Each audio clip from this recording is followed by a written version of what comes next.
honestly kind of nostalgic. We haven't used that in a while.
Salutations, ladies and gentlemen. Welcome to Podcast Storm, where socially awkward outcasts, crazy weirdos, and all-around nerds convene to talk and debate all things pop culture. With me, as always, is my co-host, the nerdy occultist, aka the authenticator, Dalton L. Mortimer.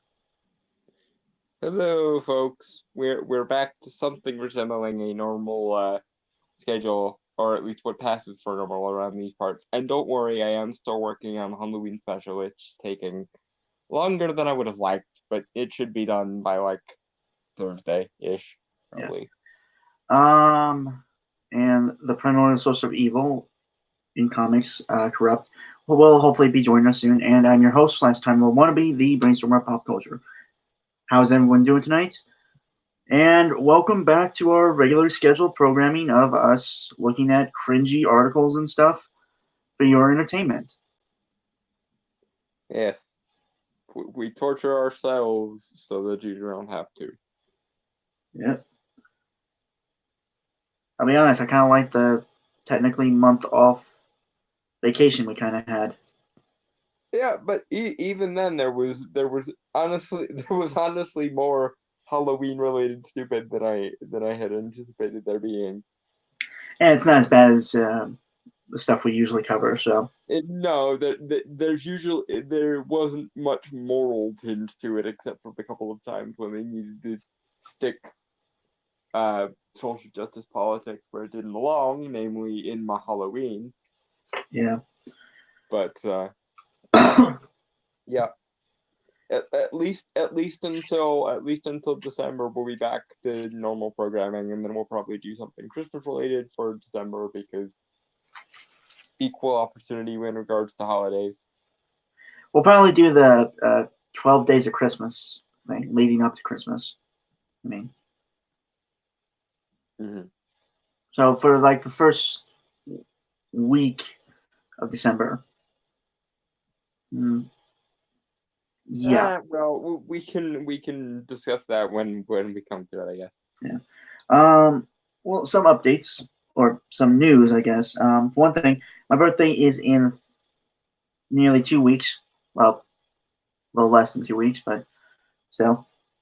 Actually, what day does your birthday fall on this year? It'd be super serendipitous if it fell on a day we'll be doing the show. I have to look up calendar right now. Hold on. It's on the 16th. I know that.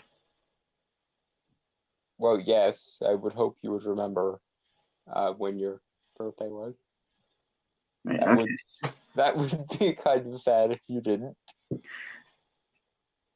So it is on Saturday next week. Okay, so unfortunately not a day we will be doing the show, but we can always do something the Sunday after. Yeah, I will be working on my birthday. Boo, hiss, boo. Of my own accord, because I need money. But still, having to work on your birthday still sucks. You know what sucks more? Not having money to be able to pay for things yourself. This is true. So, as is the time-honored tradition, you must choose between things that make sense and the ability to make money. Right, another update. Jesus Christ. Um, sorry, I was eating a green bean, and apparently it's part of like a green bean salad, and it's got that weird bitter taste from like onions and tomatoes and stuff.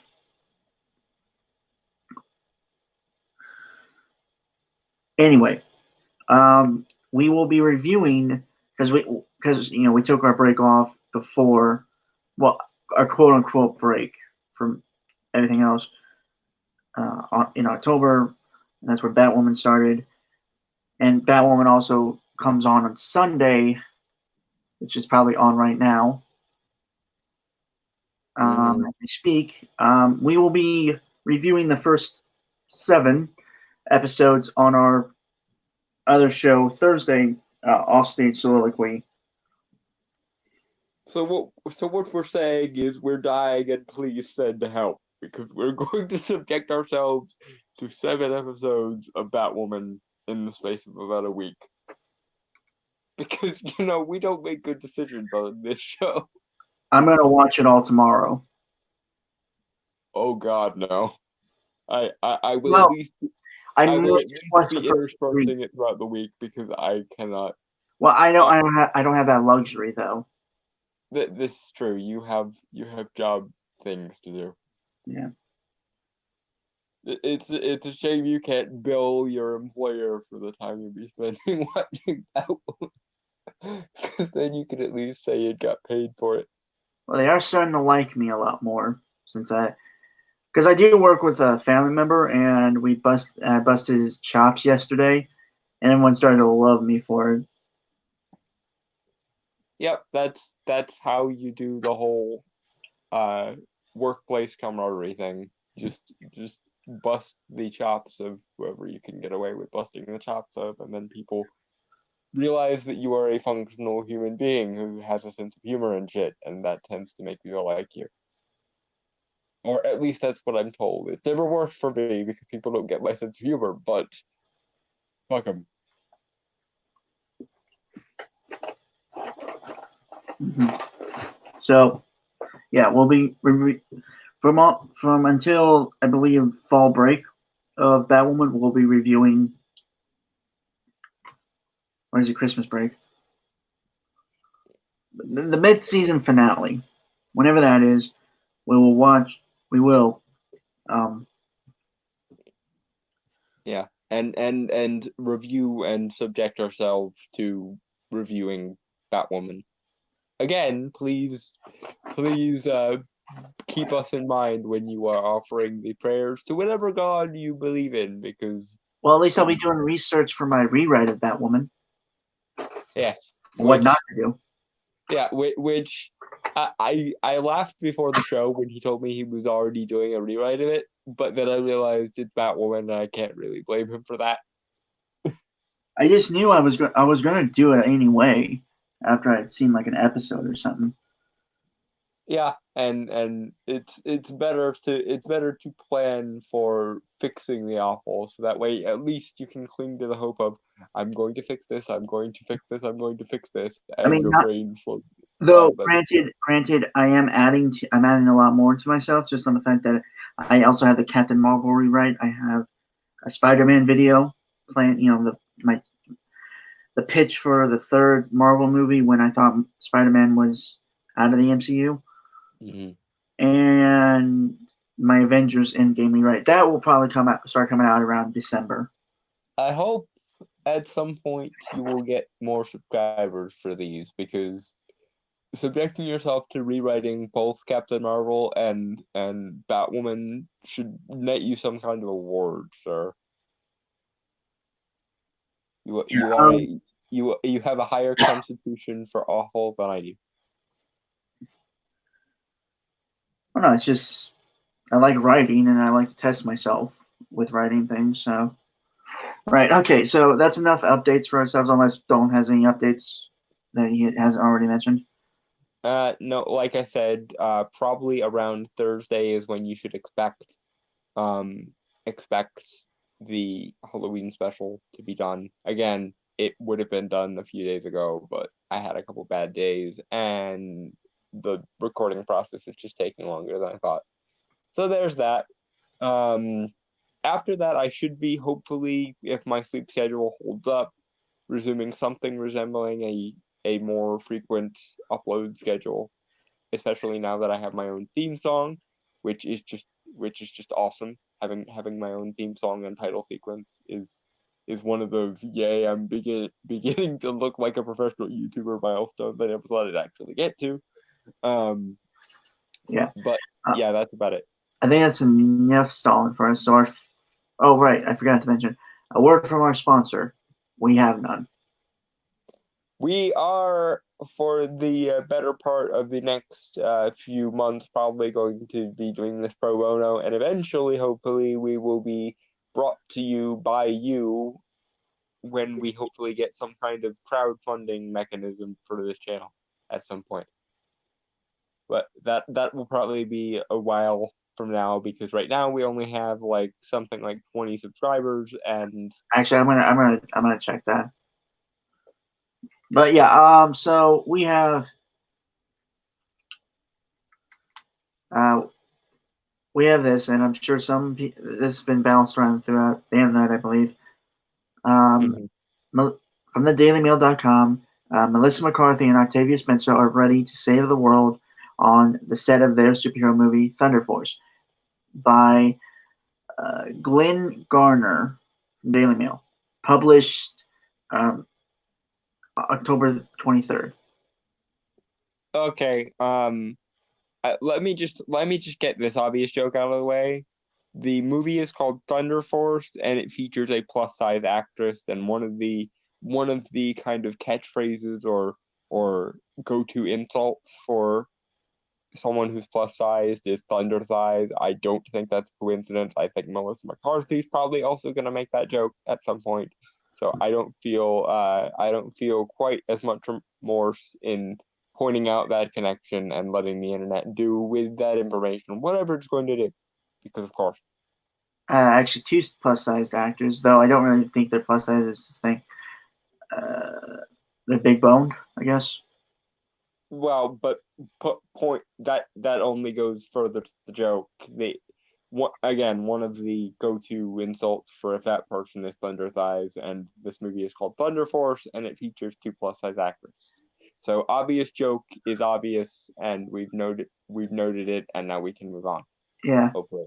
I think the reason why it's gotten so much attention is because of the actors, not because of the merit of them being funny, because they are funny, but because them being together in something analogous to a superhero movie sounds like absolute cancer of the most interesting variety since Ghostbusters 2016, which Melissa McCarthy was also in. I don't blame Melissa McCarthy for that. I blame more for that she was given bad material. Yeah. I don't blame any of the actors in Ghostbusters 2016 for Ghostbusters 2016, except for maybe Leslie Jones, who got a little bit up her own ass about it. Yeah. And that was a mistake. Which by the way, Don, down for what? You overshot by a mile of our subscribers. I was trying to be generous. 13. Lucky 13. 13 is lucky, yes. I suppose we can take solace in that until our subscriber count increases. So yeah, Melissa McCarthy and Octavia Spencer are ready to save the world in their latest movie. They star together in the upcoming Netflix film Thunder Force. So it's a Netflix film. Okay. I would say that gives me more hope, but then again, Netflix also made the Death Note movie, so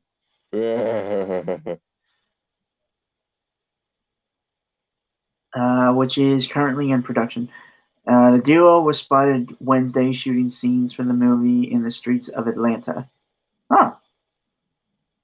Yeah, normally it's like, they choose, Normally it's like either in Canada, Los Angeles, or somewhere like that. But Atlanta, oh, that's a nice place. Atlanta is often where they'll shoot. Where TV studios and movie studios will shoot things on the cheap because of the taxation laws in Georgia, I believe. Like I know Marvel has an Atlanta studio, and so does Warner Brothers, and I'm pretty sure a bunch of other studios do as well. So that's probably why, because they're looking to do the superhero thing on the relative cheap because Netflix. Mm-hmm. So here's the picture. Don, can you see that or? Yes. Okay. I'm very much not impressed. This looks Yeah, the costumes are like really cheap looking. It kind of reminds me of Captain Marvel's costume. Mhm. Which is not exactly a good sign. Or that could be the point. I'm not entirely sure. I'm hoping because Melissa McCarthy that this is supposed to be a comedy and this is supposed to be like a parody of superheroes. So like Deadpool. No, more like Blank Man from the 90s. Mm-hmm. Okay. God, it's been a while since I've seen that. I don't think I really remember it. Yeah, I've only seen it once and I only remember it because it was a movie that my mom was watching one time on like one of the movie channels, and I came into the room and saw it was on and thought it was interesting. But yeah, that appears to be what they're going for is a plus size comedian parody of superhero movies, which I suppose is fine. I mean, people have attacked superhero movies from just about every other angle, so why not cheesy middle-aged, middle-class female comedy? Yeah, honestly, I don't think there is one. Feel free to correct me if I'm wrong. I would like to see a buddy cop superhero movie. Good question. Is there one? Oh, hey, Ahsoka Tano Gaming. Hey, this TV show is going to be terrible. It's TV. No, it's a movie, dude. It's a movie. For Netflix. Yeah. Which again would make me more positive if I didn't also remember they made the Netflix Death Note movie, and still have PTSD from that. Though I will say this, it looked a lot better than this. Looked a lot better than this in terms of style. Kinda.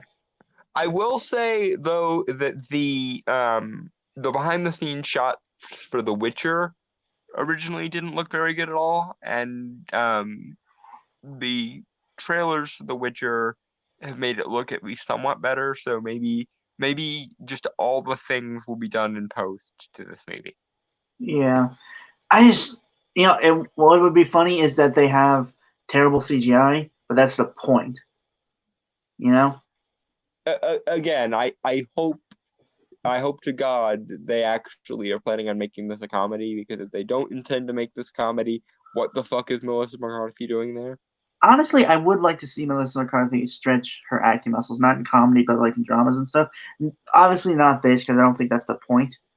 Yeah, the problem is I don't think she has much else. I think she is a very narrow, very lowbrow variety of comedy, and that's what she's good at. I'm sure some people said that about Jim Carrey. True, but I don't think we can even charitably put Melissa McCarthy and Jim Carrey in the same league yet. Okay, that's fair. I'm just willing to hold out hope for any actors, and I would like to see a lot of different actors. Again, that's just me. I like to see actors kind of break out of like the stereotypes they've been put into. Not stereotypes.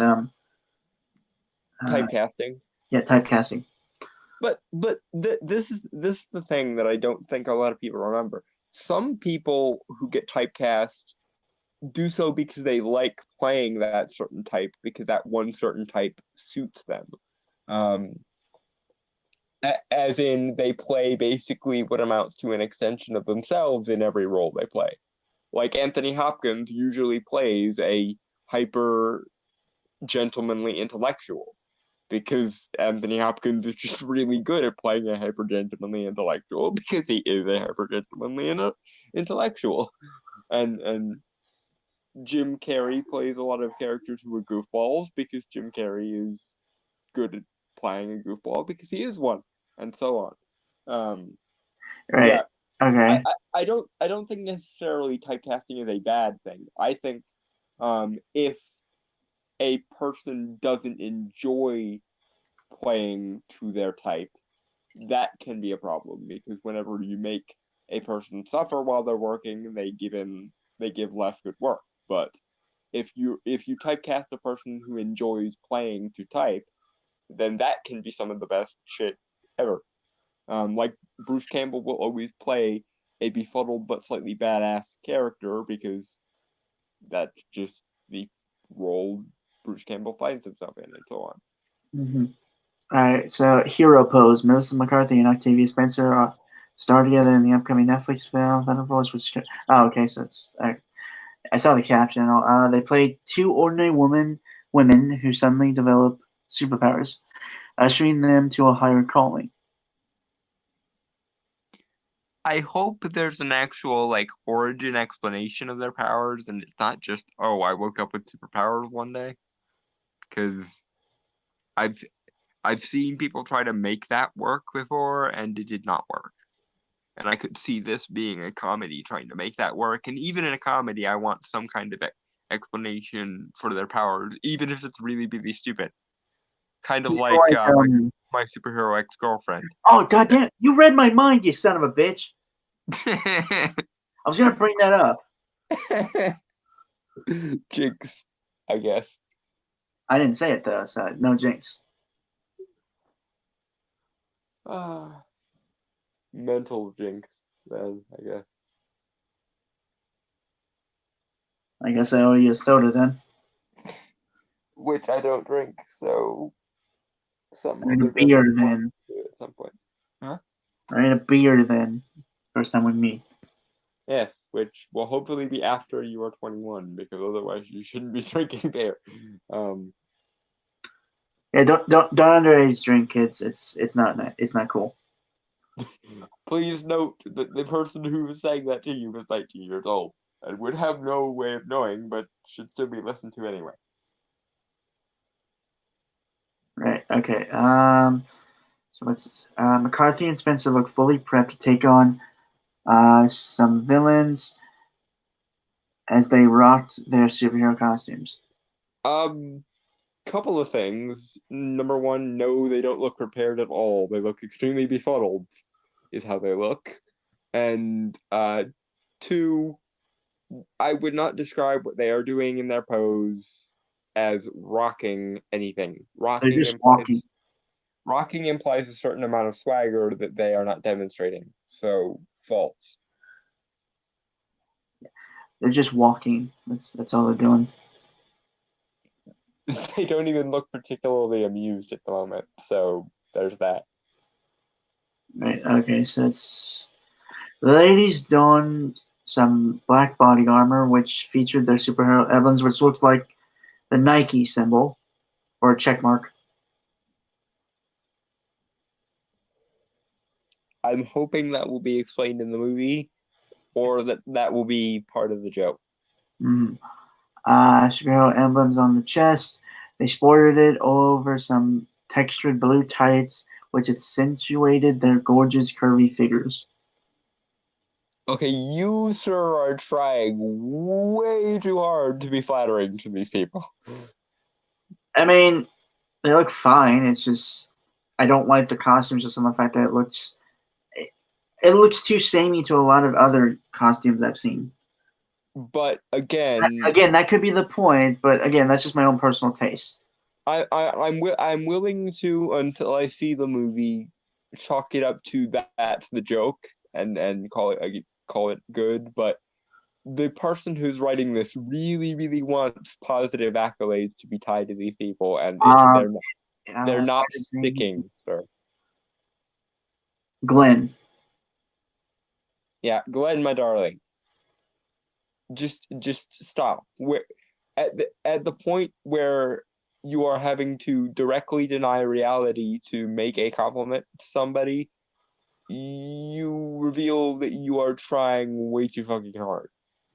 That their curves are not accentuated in any particular way. They're not particularly gorgeous. They're not particularly swaggering enough to rock anything. They're just there for the moment. And that's fine for them to just be there at the moment. Like I said, that could be part of the joke, and it could mostly be dealt with in post. But to go out of your way to heap compliments onto people who are not in any way correlating to those compliments reveals you to be something of a desperate fuck, sir. And don't be a desperate fuck. Just do your job and report what is actually happening when possible. Just saying. Moving on. Yeah, okay, so a few pictures here with some subheaders. Dynamic duo. The duo was spotted Wednesday shooting scenes for the movie in the streets of Atlanta. And Super Friends, they play two ordinary women. So it's just reiterating what's already been said in the article itself. Mm-hmm.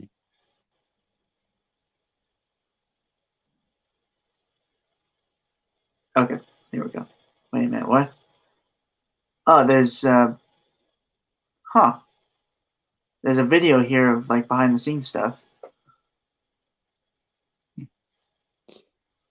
Well, we can always banana it if you want to. No, we got other stuff to do, and I think it's not worth it. Alrighty. And no superhero look is complete without a utility belt, and some boots custom made for kicking bad guys' butts. I get what you're saying, but there are plenty of really awesome superheroes who have neither of those things. Flash, Green Lantern, Doctor Strange, the Spectre, Phantom Stranger, Doctor Occult, the Spirits, Jonah Hex. basically any superhero character that wears a trench coat and a Stetson, basically, pretty much. Yeah, pretty And much. any superhero character who wears something other than like a battle suit of some kind. Mm-hmm. Of which there are a fuck ton. So yeah, fail. McCarthy also looked fierce with some fiery red dyed hair, styled into chic tousled waves. Again, I think you might be trying a little bit hard there, Glenn. Okay, yeah, I got nothing for these. Like, just Yeah, it's just a vast ocean of apathy on my end. okay. The movie is written and directed by McCarthy's husband Ben Falcone, who is also attached as a producer along with McCarthy.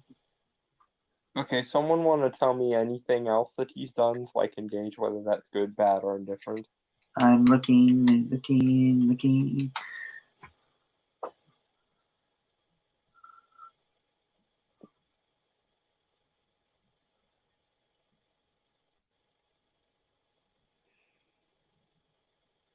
Practically any movies that have his wife in it.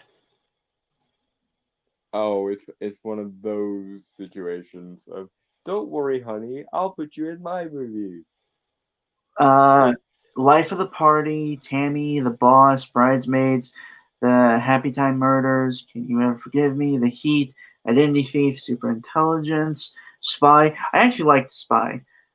okay, so that quenches it. This must be a purposefully irreverent parody comedy. It has to be. Because like that, it's like 90% of all the movies he's ever made is, like I said, comedies that are meant to pander to middle-aged, middle-class women predominantly. So Benjamin that's Scott why. Falcone is an American actor, comedian, and filmmaker. He's married to actress Melissa McCarthy, with whom he has 2 children.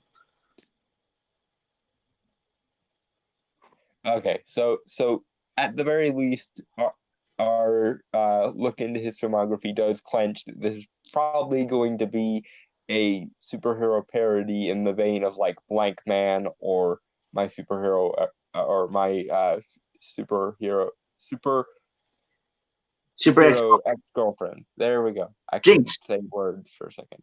There we go. Counter Jinx established. That's all. Right, okay. Yeah. So I mean, again, I'm indifferent with it.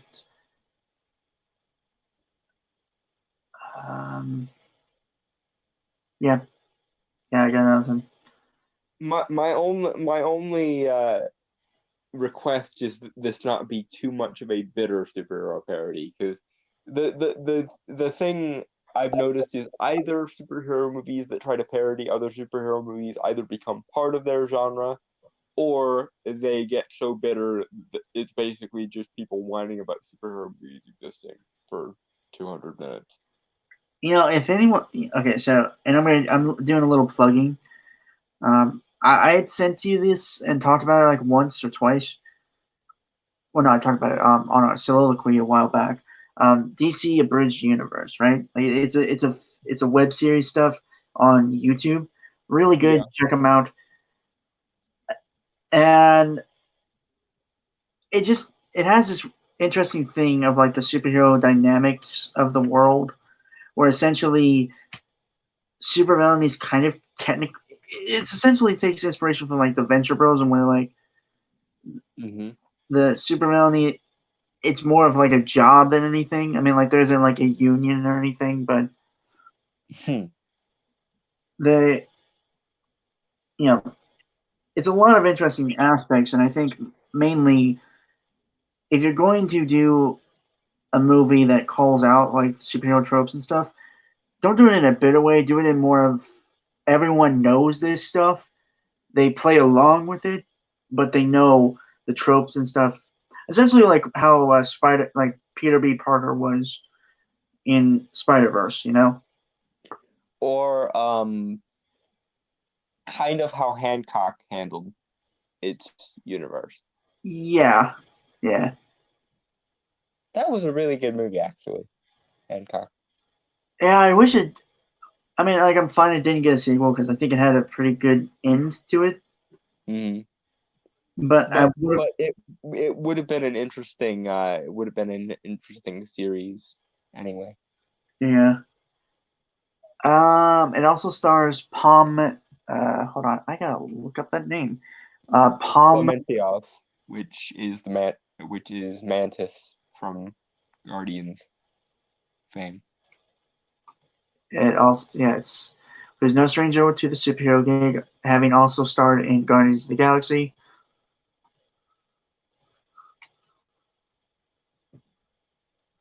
I'll be interested to see what she's doing here. I hope it doesn't.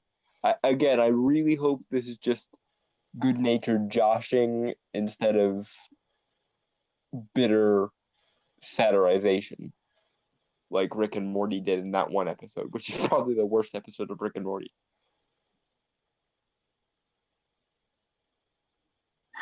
I've stated I like that simply on the basis that it gave me the idea for a superhero story. With Supernova and A Million Ants with the child thing. Yeah. The child that died because it was half a million ants and half collapsing star. Yep. Which is really dark even for Rick and Morty standards, and I gotta give them props for that, given that I actually did care about their relationship for like the scene and a half that it was relevant, which is hard to do with one-off characters who only exist for a gag. But that being said, I still maintain that that episode is probably the weakest episode of Rick and Morty, because like this is how you tell the difference between good and bad parody, folks. Are they ask yourself, are they parodying the people who make the bad arguments, or are they just parodying the bad arguments? Because I watched that episode like 3 or 4 times, and I couldn't tell whether they were just straight up making the bad arguments or whether they were making fun of the people who make the bad arguments.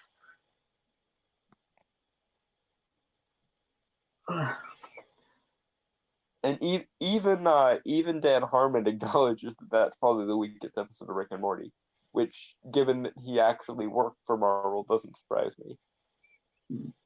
Okay. Not much info has been released about the film, but given the CTA, Chicago Transit Authority bus in the background, it's likely in the Windy City.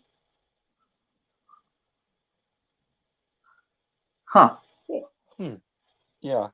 Interesting. Like I said, this is fairly obviously going to be some kind of parody, so that could be funny. Although, to be fair, I don't find Melissa McCarthy comedies funny. She rubs me the wrong way. She's like a aging soccer mom who's trying to be hip with the kids. That's what her comedy comes off as to me every time I watch it. Doesn't mean she can't occasionally get a chuckle out of me, but it's still very, very much not my style of comedy. My style of comedy is more Seinfeld, Frasier, or like Monty Python. That's sort of the trifecta of my comedy sphere. McCarthy recently starred alongside Tiffany Haddish and Elizabeth Moss in the 70s set mafia film The Kitchen. Oh yeah. I'd seen like the trailer for it. It interested me just in the fact that it seemed more dramatic and serious. Which again is not exactly McCarthy's strong suit, so that's interesting. Meanwhile, Spencer gave a chilling performance earlier this year in the teen horror film Ma. Oh yeah, she was Ma. Mm-hmm. Okay. So maybe this is going to be them trying to break out of the old paradigm there, but I get the feeling this isn't going to be a Todd Phillips was a comedy director and then he made the Joker kind of situation. I think if they try to go dramatic, this is actually going to be funnier than if they try to just play it as a comedy. Wait. Todd Phillips was a comedy director before Joker. Yes. The Hangover movies? Holy fucking shit. I am so glad I was here to savor that reaction. Okay, so comments as the next thing loads, because that was the end of the article. Okay, give us some context to that holy fucking shit, please. I didn't know that Todd Phillips directed the Hangover movies. Yeah, Joker, I believe, was his first attempt at a serious, like, dramatic movie. So It's just wow, just seeing the stark contrast between those two movies. He's going places, Todd Phillips. He's going places. As he should, given that in its like fourth weekend, Joker still managed to be in the teens, box office wise, and will probably still be in the double digits next week if all things hold up normally, because Joker has been experiencing like the smallest drops in box office from week to week of like any movie in the last like 10 years. So yeah, especially after Joker passes the $1 billion mark, which it will probably do either this coming week or next week. He's a going places, and he should. Joaquin Phoenix too. Somebody put Joaquin Phoenix in something more like big budget and blockbustery, please. He could have been Doctor Strange, and I'm not letting that fucking go, but the world is probably served better by him being the Joker. So I will stow my "you could have been Doctor Strange and I could have had a much better movie as a result" complaints for now, because he serves the world better as the Joker.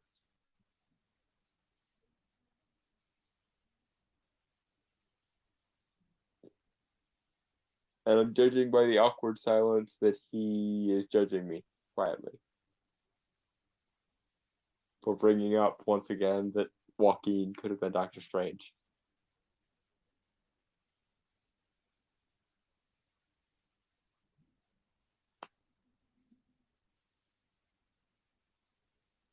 Or he's off in the other room and didn't hear me bring up once again that Joaquin Phoenix could have been Doctor Strange. Do do do do do do do do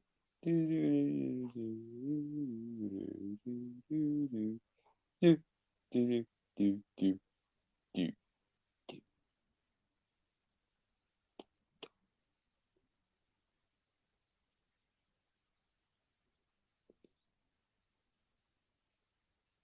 Okay, he just messaged me and said he would be right back, so I'm assuming. I'm back.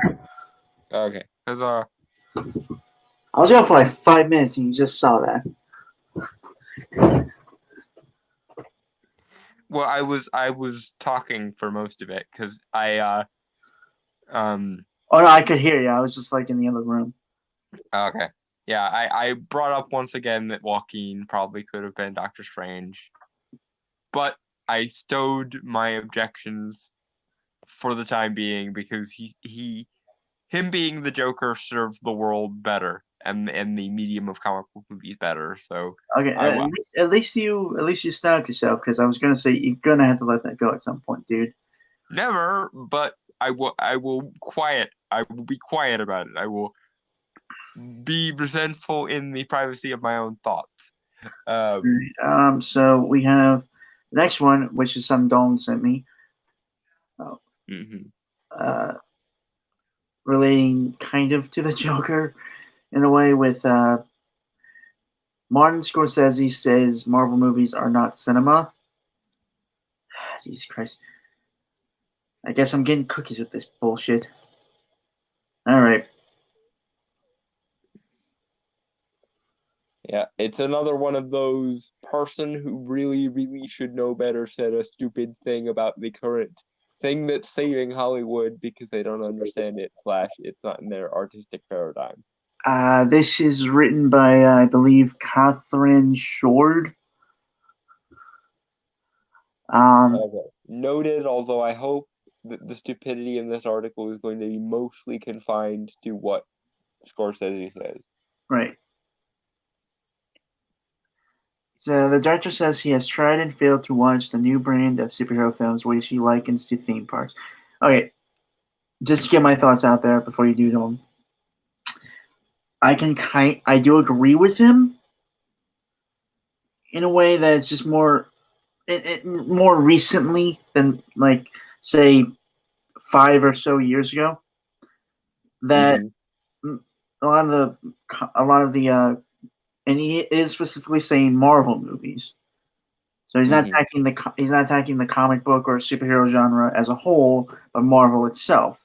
It could just be also though that he doesn't distinguish between any other kind of superhero movie and Marvel movies. To them, and this is something I see a lot in the minds of normies, to them they're all Marvel movies, whether Marvel is the brand behind them or not.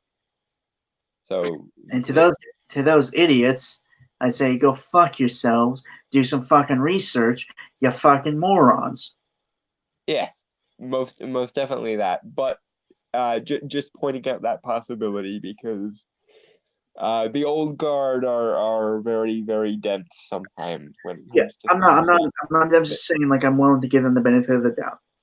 And I do, and I've voiced my opinions on, like, a lot of the modern Marvel / kind of superhero movies that, in a way, they are kind of samey. And I understand what you've said before, Dalton, and how we're still kind of in the infancy of it and all.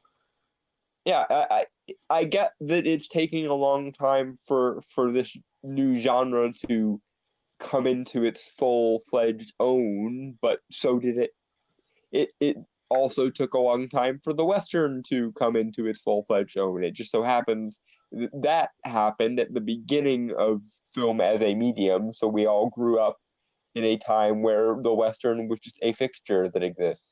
And 20 or 30 years from now, the the youth of tomorrow are going to look back on us and be like, why did anyone ever have a problem with the existence of comic book movies? They're just like every other kind of movie. And I cannot wait for that day, because then I will be able to say, and if any future people happen to be watching this at any point, yes, I told them so, and I told them so repeatedly. But yeah, I get that comic book movies are taking longer than a lot of other genres have to kind of come into their own. But it's also important to keep in mind that comic book movies are a more complex genre than a lot of other genres, so it's going to take slightly longer for them to grow into their own. I Granted, I absolutely hated Endgame, and I found Endgame to be a massive disappointment after the decades worth of build-up that it built up from.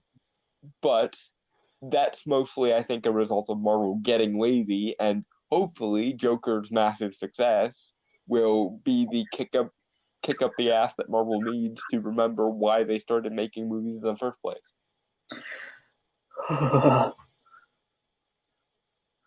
What? I was just drinking some. My fridge gets things really cold, and I'm drinking like some orange juice, and it's just like it's free. It's it's in the golden, oh my god, that's amazing zone. No, it's oh my god, that is so fucking cold. It chills my soul. Well, that's sometimes good and sometimes not. And I guess it is the dead of, like, or at least the beginning of winter, and you live in a place with not a lot of insulation, so I can imagine cold things are not exactly your forte right now. I got a heater on. I'm good. Okay. Anyway, let's actually get into the Right. shit Martin Record, said, so that I can say my piece. Right. He can say whatever he wants. Doesn't really matter. It's not like he's gonna like trash the superhero the comic book movie industry or anything. So I'm withholding my opinions until he actually gets to say his piece, and then I will probably viciously correct him, because that's usually how these. yeah. I'm just like, this is my general overview. He can say whatever he wants. I don't agree with him necessarily. I just think he has the right to say it. Is all. Yeah, but included in his right to say it is my right to call him a fucking moron as and when he is being a fucking moron, which is probably going to happen pretty soon. Okay, so Martin Scorsese, one of cinema's most venerated current directors, has decided superhero movies, the dominant force in today's industry. The director of films such as Taxi Driver, Raging Bull, and Goodfellas. I've never seen. I don't think I've really seen any Scorsese film except like Hugo. Okay, when you and I do meet, you and I are gonna have a movie marathon, because it's a travesty that you haven't seen any of those. I've seen. Like I said, I've only seen Hugo. Keep in mind, dude. Yeah. Okay. I got no excuse. At least Goodfellas, though, because okay, this is the thing, and this is why this is in particular baffling me, because when my younger brother, my middle brother, came of like teenage, I made it a point to watch a bunch of movies with him, because as in my position as the older brother, I feel it was my job to show him the good things in life, and that includes movies that were awesome. So when he was about, I want to say, like 15, I started showing him the best movies that I could get a hold of, and that included movies like um, uh, The Breakfast Club and Goodfellas, both of which he really, really loved. I haven't shown him Taxi Driver, and I haven't shown him Raging Bull yet, but I probably will get around to it at some point. But yeah, the idea that you, who are one of my best friends, has not experienced the awesomeness of these movies also irks me on a deep level. Well, hey, yeah, I'm disappointed myself. Also, just on the fact that I say I'm a film geek.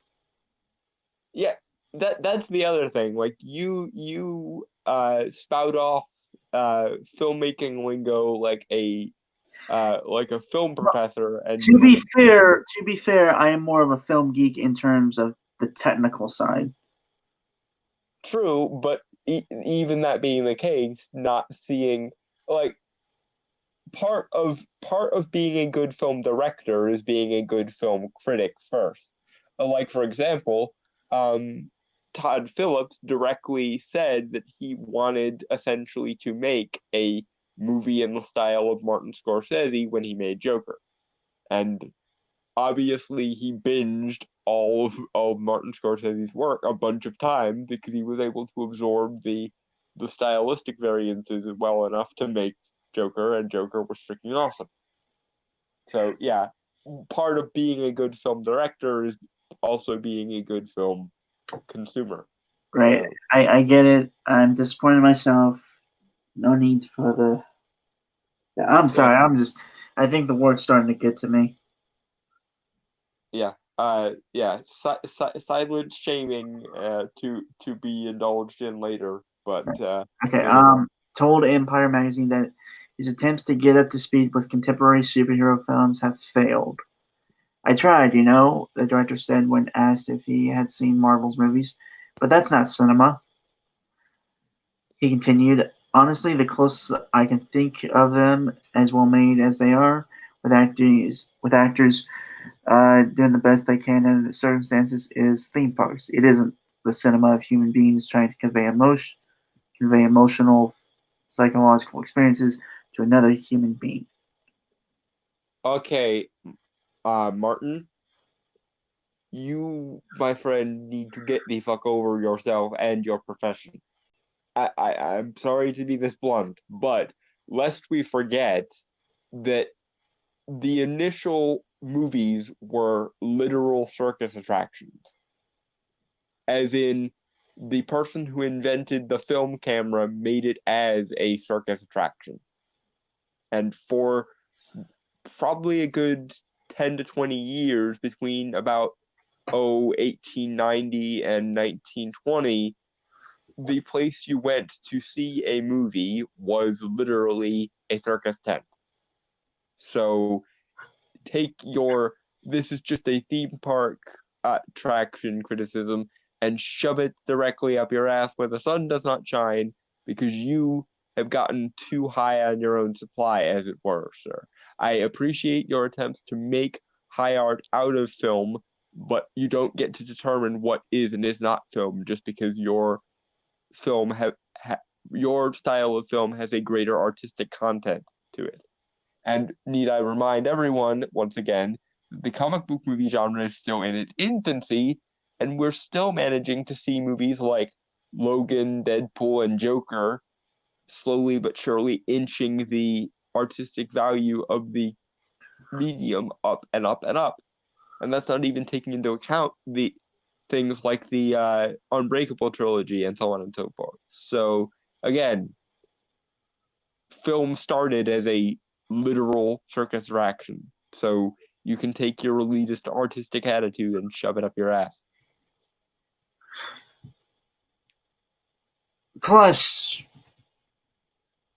even though I've criticized Marvel, and that's only because I do respect them and appreciate what they've done, uh, there are great emotional moments and subtle acting done by the actors in those movies. Specifically, I would say maybe Scarlett Johansson and Robert Downey Jr. As Black Widow and Iron Man, respectively.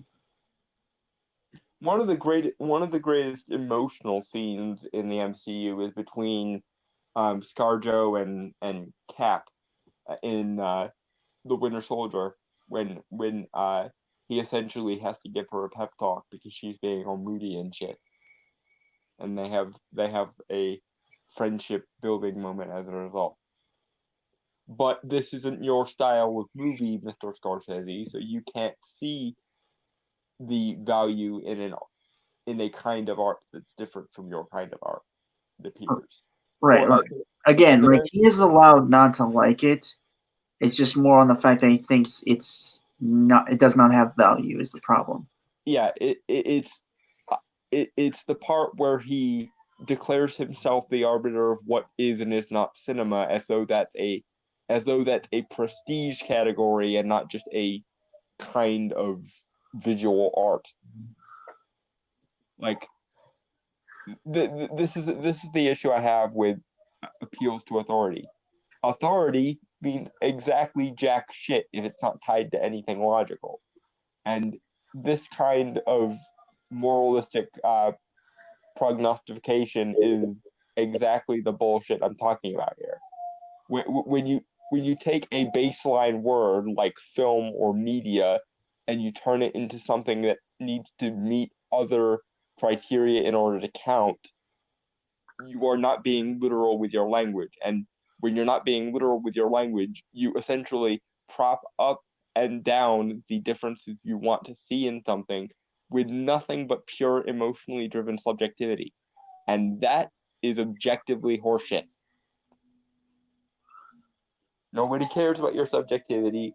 We only care about your professional opinion, and you're not offering a professional opinion unless you can actually offer a technical critique rather than just emotional woo and authoritative woo. Earlier this year, Avengers Endgame became the highest grossing film in history after topping $2.8 billion at the global box office, fifth highest after adjusting for inflation. 8 other titles from the same studio feature in the top 30 when factored without inflation. Yes, and for the record, neither of us enjoyed Endgame. Endgame was shit. Uh, See, I'm not as like hypercritical as Dalton is. I thought it was fine. I do have my issues with it more in like terms of logic consistency, specifically with the time travel. But character moments and things like that, that's fine. Mm-hmm. Um, Well, well, keep in mind that before Endgame, I was one of the most diehard Marvel defenders you'll probably ever meet, and I thought Endgame was shit because it did not live up to the standards that even its previous movie had set. It mm, should have at least, at a bare minimum, been better than Infinity War, and was very much not. right. So, I'm not arguing that. I'm just so there are individual Marvel movies that I think are shit. Cough, cough, Captain Marvel. But that being said, um, I don't have to defend every single Marvel movie to defend Marvel movies as a whole. Are some of them absolute dog shit? Sure. But some of them are really freaking amazing, and most of them just cluster somewhere around the middle. And given that they are an entire studio, and given that they have maintained a cohesive universe of blockbuster cinema for more than a decade, they do at least garner at least a little bit of respect for that, even if they've horribly mismanaged it a couple of times. Again, vis-a-vis Endgame. mhm.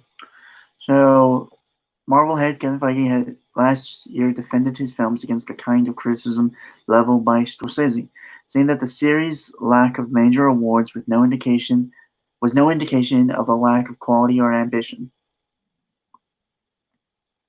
And for the most part, I agree. Of late, the ambition has been somewhat lacking vis-a-vis Captain Marvel, Endgame, and a little bit Ant-Man and the Wasp and Spider-Man Far From Home.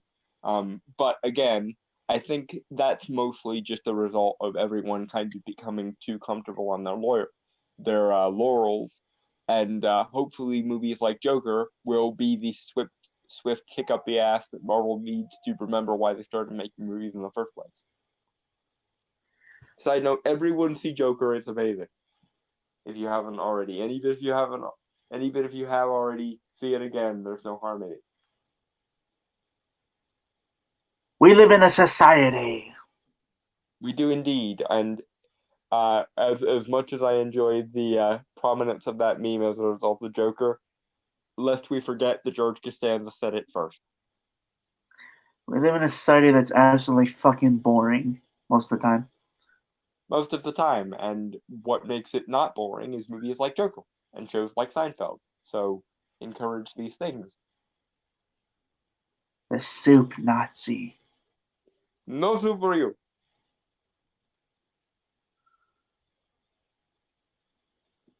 Okay, maybe it's easy to dismiss visual effects or flying people or spaceships or billion-dollar grosses. Face it. Okay, first off, my problem with the visual effects is sometimes it looks kind of incomplete or weightless. Like it doesn't have a gravity towards it. Like it looks too. It has that kind of cartoony feel to it. And given the budgets that these movies have, there's absolutely no excuse for that. They can at least afford another pass over to the visual effects before they release the things. Yeah.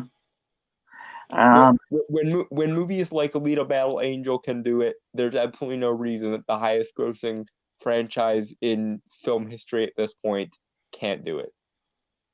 Mm-hmm. I think it is easy to say that you have already been awarded in a certain way. Alfred Hitchcock never won Best Director, so it's very nice, but it doesn't mean anything. I would much rather be in a room full of engaged fans.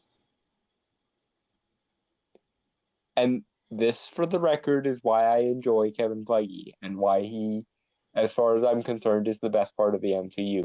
Because he is a geek who values these things for their own sake and just so happens to make money as a result of that because he understands, at least to some degree, what makes these things awesome in the first place and for their own sake. Rock on Kevin Feige, I guess, is what I'm saying in short. And if you end up saving Star Wars 2, then may you earn a place in cinematic heaven. Because, god damn it, man. If Kevin Feige manages to save Star Wars 2, I swear to God, I'm going to start calling him a saint. Saint Feige. Patrons, no, wait, it's Kevin Feige, patron saint of cinema. Patron saint of nerds. Nerd cinema. Yes, most definitely. He is to geek movies what Stan Lee was to geek material back in the old days. Just don't start calling him a modern day Stan Lee, because no one will ever be that. Not yet. He has to save at least 3 major franchises before I will give him that accolade. If he manages to save Marvel, Star Wars, and eventually reboot Terminator, then I will start going, okay, he's earned it. You know what? I want to see him tackle Transformers, just out of pure curiosity. Okay, yeah. If he manages to resurrect Star Wars at this point and also restore Transformers to what it should be, which to be fair, part of that work has already been done for him with movies like Bumblebee. Yeah, which Victor was McKnight. should have made more money. Yeah. Scorsese's last film, The Irishman. I have not seen that. I saw like a trailer for it like months ago. Kind of interesting. It's coming out with Netflix soon anyway, so I'll be able to tell you what it's like. It doesn't look very good. It looks very, very Oscar baity for no good reason. The Oscars are a bunch of bullshit, and no one really should care about them. Yeah, it looks very much like an artist trying to wank their artistic ego off. I will say, probably when the Oscars were first made, they actually had some merit and weight to them. But Yeah. I think today, it's just a joke at this point. Yeah, and if Joaquin Phoenix does not win Best Actor this year, so help me God, I'm never watching the Oscars again. If Joaquin gets no Oscar, we riot. Like, unironically, like, I'm disabled and I will fucking march in the streets. That's how much Joaquin deserves to win the Oscar. No, Oscar. If Joker, the movie itself, if there are no Oscars won to it, either for Best Actor, Best Director, Best Writing, whatever, then it's actually going to be the ending of Joker. I'm sure. Yeah. Well, if there are no major nominations for Joker, I can see it getting a bunch of nominations and not winning that many, but at the very least, it needs to get at least 3 major nominations, and it needs to win Joaquin that Best Actor Oscar, because goddamn, Yeah. that's just what the Oscars are for. Okay. Won rave reviews from its premiere at the New York Film Festival last weekend, with critics praising the use of de-aging technology. Okay. And you will have to wake me when I give even the slightest of fucks about that, because it looks like Oscar bait trash, and nothing in this article makes me think it's anything other than that. Out today is Joker, Todd Phillips' revisionist take on the DC villain, which borrows much from the films of Scorsese, notably 1983's The King of Comedy. Yes, and actually at one point, Scorsese was attached to produce Joker, but he dropped out for reasons that I don't know. That's it. That's all of it.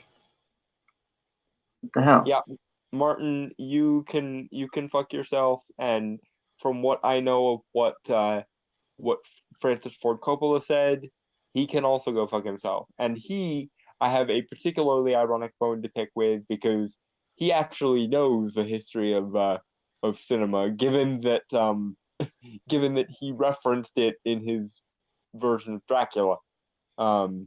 So as far as I'm concerned, him calling comic book movies despicable is just ignorant fuckwittery. But let's see how they defend themselves, shall we, folks? It's still loading.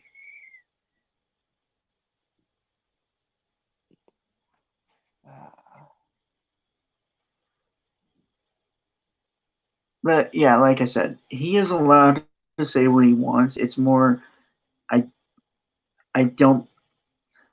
Well, yeah, he's allowed to say what he wants. I don't agree with the fact that he's devaluing these things when they actually do have value. He doesn't. I don't think he gets it. That's on him.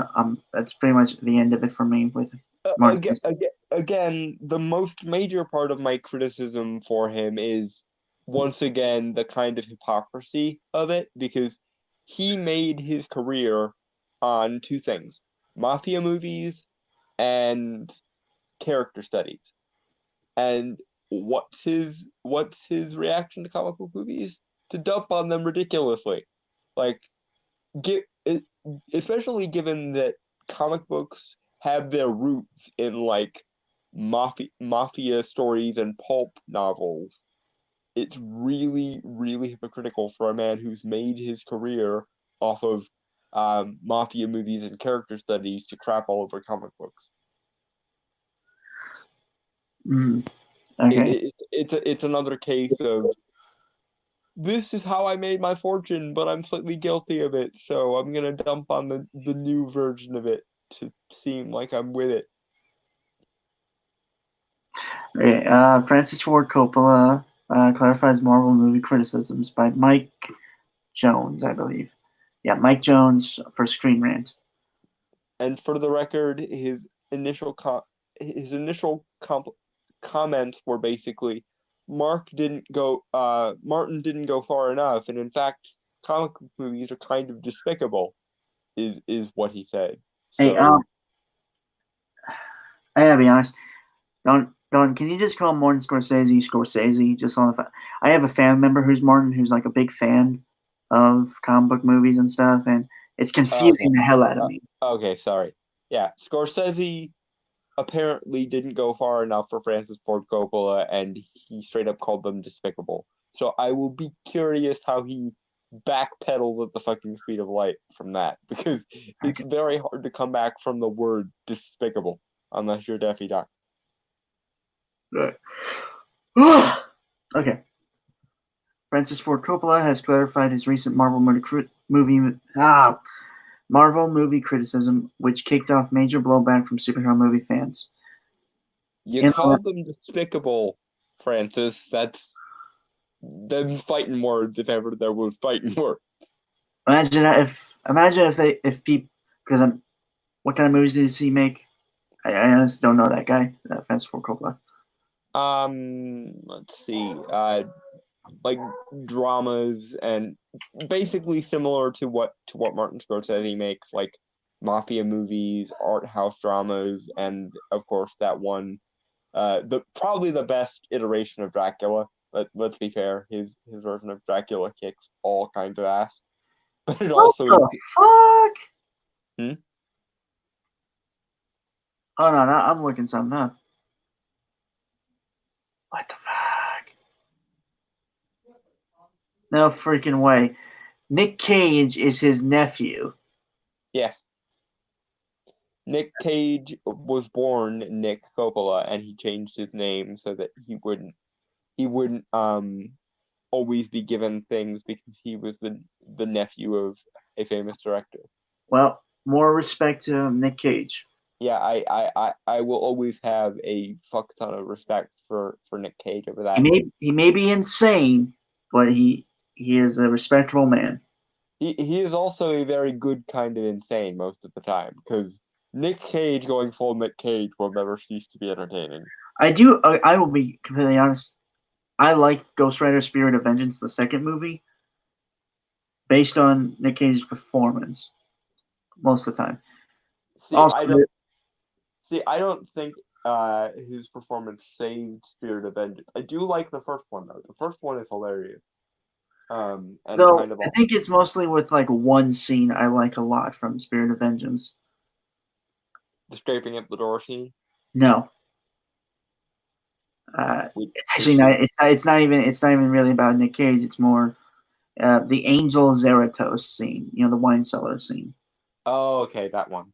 It's a really interesting thing to me. I don't know why. Like the music, the graphics, and stuff. Although I will always hate Spirit of Vengeance for what they did to the devil mythology, because the devil is a different person now because he's possessing a different person because he needs a body somehow. It's all convoluted bullshit. I get they couldn't have gotten the original actor back, despite the fact that the original actor played the devil extremely well, even though he didn't really play Mephistopheles in like the comics terms. Um, but I would have just preferred like he manifests in different forms whenever he needs to the he needs a physical body even though he's the fucking devil. Well, technically, devil's a fallen angel, right? And you say it yourself, angels are just beings of energy. Right, but they also are essentially they know the cheat codes to reality, so they don't need a physical body to interact with it. They can just warp reality itself. That's why spirits are frequently summoned and evoked in magic because they can pull off shit with their energies that we as humans cannot pull off with ours, at least not alone. Mhm. Okay, now back to this. Okay, Mhm. all right. Which kicked off major blowback in the last decade. Superhero movies have become a multi-billion-dollar industry, with Marvel and DC releases regularly dominating the box office. As such, Marvel, yes. DC, not so much until pretty much Wonder Woman, and even then, that was interrupted. The streak was interrupted by Justice League. So basically, not until after Justice League, pretty much. yeah, Aquaman, Shazam. And of course, the granddaddy of them all, and probably the best movie of the year, if not the last 2 or 3 years, Joker. Joker kicks ass. Someday I'm going to release a full version of an edit for Justice League and like some of the DC movies that got fucked over. And all the more power to you. I'm sure your versions will be better. Yeah. Okay. Um. As such, even films by legendary directors uh, Ike like Coppola are living in Marvel's shadow. No, if anything, it's just If anything, it's the other way around. It's comic book movies trying desperately to gain an equal level of legitimacy to movies like those of Martin Scorsese and Francis Ford Coppola. And thanks to movies like The Joker, we're slowly inching towards there. Slowly. I wonder if they remember what it was like when they started making movies. See, that's always my biggest issue because at the beginning of every major famous director's career, everyone told them, "This isn't art. You'll never make it in this industry." And what did they tell them? They essentially told them in not so many words to fuck off, and then they made the movies they wanted to make and proved that those movies were legitimate. Whether it's Spielberg with his, family-oriented fantasies, whether it's Ridley Scott with his science fiction, whether it's George Lucas with, essentially a reinventing of the serial Oh with wait, Star I, Wars. I have a definition for George Lucas.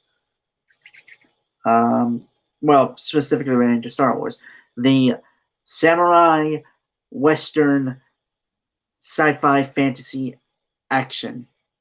Well, yeah, that's why I just cut it short and called them serials because what he wanted Star Wars to be is a mythological series of big budget serials, and so they were. So yeah, every single major director that is famous today was the outsider maverick of their younger generation, and every Tarantino. time the old guard film press said these will never be art. They're too experimental, too outside the norm. And what did you say? You said fuck off. Mhm. But Uh, now that you are the old guard and you are the established order, you can't see the value of the new up and coming genre. And so here we are again with the old guard saying, this will never amount to anything. It's too much outside the norm. And the audience objectively proving them wrong in every turn because these movies continue to be successful. And right. how many ways do we have to reinvent the comic book movie for you to finally admit that there's some legitimacy to the genre? That's my question. I'd say Tarantino, but I don't think he's really given any shit towards the superhero genre, based on the fact that I watched a clip from a podcast years ago where he talked about like how he would do a Luke Cage movie. Okay, and for the record, someone please let him make that. I want to see that movie. So, which is really cool because I do have a lot of like. I will be honest. I think Tarantino was like one of my first major directors I started watching. Yeah, I have a lot of respect for Tarantino just because of how much of a dyed-in-the-wool film geek he is and how much he knows that he's a dyed-in-the-wool film geek. Um, that being said, I don't know if he's ever said anything bad about comic book movies, and if he has, then fuck him for exactly the same reasons.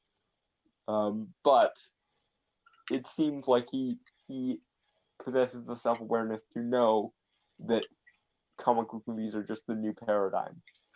Anyway, let's move on. Right, Let's right. see how let's see how they try to get out of their very, very blunt criticisms of the superhero genre Okay. and Marvel movies in particular. Okay, so the controversy began several weeks ago when filmmaker Martin Scorsese revealed his disdain for the genre. Hold on, this was published October 30th.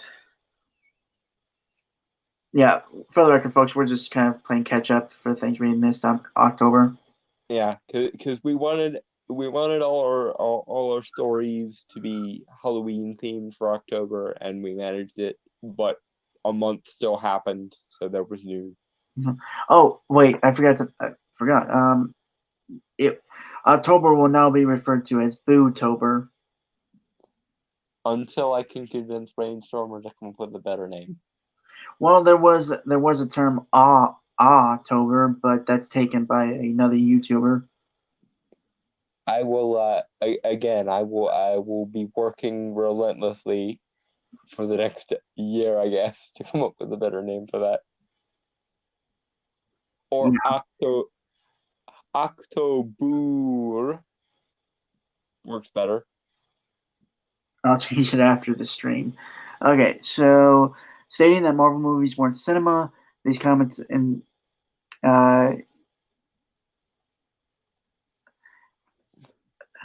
elicited both cries of protest and nods of agreement from the movie-going public.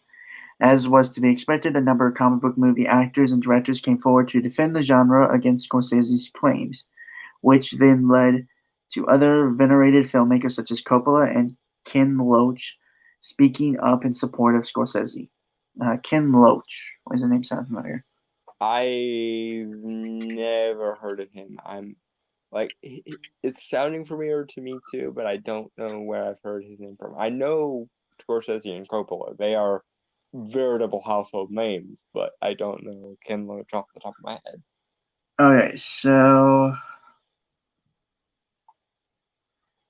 British director of television and independent film. He's socially critical, directing style, and socialist ideals are evident in his film treatment of social issues such as poverty, homelessness, and labor rights.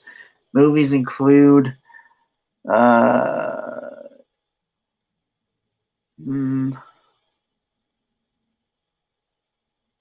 Looking for Eric, Raining Stones, Family Life, Navigators. I've never heard of these movies. No, I think this is just the guy from Screen Rant trying to be all art housey again. And no, you can't put this guy on the same level with Martin Scorsese and Francis Ford Coppola. Nice try. Fuck off. What the? This guy has been making. Okay. No, never mind. Yeah, this guy is. Never mind. I thought he was. So, not mine. Never mind. Okay. Or was I? Okay. In fact, it was Coppola who delivered one of the harshest indictments of comic book movies when he called them despicable. As the reaction of the comments intensified, Scorsese came forward to clarify and expand upon his initial comments, and now Coppola has done the same. Again, I don't know what reaction you were expecting, Francis. You used the word despicable, and even Looney Tunes characters can understand that them's fighting words.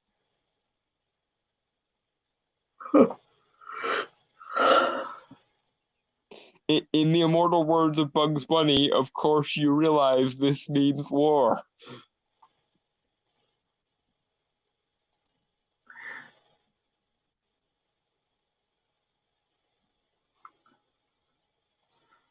Okay, so thanks to Deadline, the five-time Oscar-winning director once again turned to the subject of comic book movies. This time, however, Coppola made it clear that his initial comments were mistranslated. The original Despicable interview occurred while he was in France accepting an award for career achievement. The famed Godfather's director original comments can be found below. Okay. Right. So to answer my question whether or not Tarantino did not like comic book movies, I just this is just like a sidebar, honestly. He reveals what his favorite Marvel movie was, which is Thor Ragnarok. Okay, that's a good choice. Well played, sir. I know my co-host didn't like it, but it's at least the strongest of the Thor movies. Even though it really should have been the first one and not the third one. Yeah, he went on a binge before Endgame. Okay. Clap, clap, clap, clap. There is tangentially liking something, and then there is being willing to binge it. And once again, Tarantino shows that he is just a film geek, and all the more power to you, sir. Incidentally, Marvel, when are we gonna let him make a Marvel movie? Or better yet, DC. You know you need somebody to helm that whole Black Label thing you got going now that Joker kicked all the ass. Well, one of the greatest directors of all time just basically volunteered. So Though he go. has, though I do believe he has said he's only been looking to work on 10 films. DC, again, for the sake of the legitimacy of your Black Label post, Todd Phillips, um, convince him somehow to make one of these movies one of those 10, for fuck's sake. He's Quentin Tarantino. You can certainly bet a lot of money on him if you have to, but convince him to make a DC movie one of those 10. Same thing with Marvel. One of you needs to utilize the epic film geek awesomeness that is Quentin Tarantino. So, okay. He's basically sitting there as the only major director in this day and age who outrightly likes superhero movies, and none of you have done anything with him yet. What the fuck? Yeah. So I pulled up another article that says, and this confirms what I had said earlier, that he was on a Nerdist podcast, the Nerdist podcast. Okay. Mm-hmm. He had said that doesn't mean as much as it should, because Mark Waid was also on there during the whole being sued by DNC thing. Right. Tarantino revealed that at one point he was eager to direct a movie about Luke Cage, and said one of the outside projects that I considered doing was a Luke Cage movie. Luke Cage was my hero when I was a kid collecting comic books. He's my favorite character, and I always made the comics into a movie in my head every time I read them. Okay, Marvel, are you listening? Just give this man a Luke Cage movie, and then rake in all of the money and all of the accolades. He's Quentin fucking Tarantino, and he's offering himself to you on a silver platter. Fucking hell. Does warm the heart that it knows that when he was a kid, he collected comics. I don't know if he still does now, but again, it would amaze me if he didn't. Because okay, what is one of the one? Well, you might not know this if you've not seen Kill Bill, but one of the most iconic Quentin Tarantino scenes. Yeah, the Superman, the Bill's speech about Superman monologue. Yeah. So and let's be clear about this also. One of the things that inspired Quentin Tarantino as a kid was horror and science fiction movies that were based on like really cheesy 50s comic books. So clearly this is a geek's geek. And as such, Marvel, he is literally handing himself to you on a silver platter. Make a Luke Cage movie and have him direct it. For the love of fuck. Well, he couldn't do that now because they already made the Netflix series. So. Well, but they're non-canonizing everything that was Netflix. Oh, okay then. So yeah, just bring him in to do the Luke Cage for the MCU and rake in all of the awards. Honestly, a part of me thinks I could see him doing a kind of a mixture of Kill Bill in terms of like the action and stuff with like the blaxploitation stuff of like Black Dynamite. He did that already. It was called Django Unchained. Oh, well, never mind then. Yeah, he's already made his Black Revenge movie as he calls it. But that's no reason why you shouldn't be like, well, you wanted to make a Luke Cage movie, so here are the rights. Go. Because, again, he's one of the only major directors currently working in Hollywood today with the clout and respect of the film industry that doesn't dump on comic book movies. Hey, you forgot Mel Gibson. Has Mel Gibson said nice things about comic book movies? we covered him before, remember? When we talked about the list of directors? He was like the one who didn't really give a crap.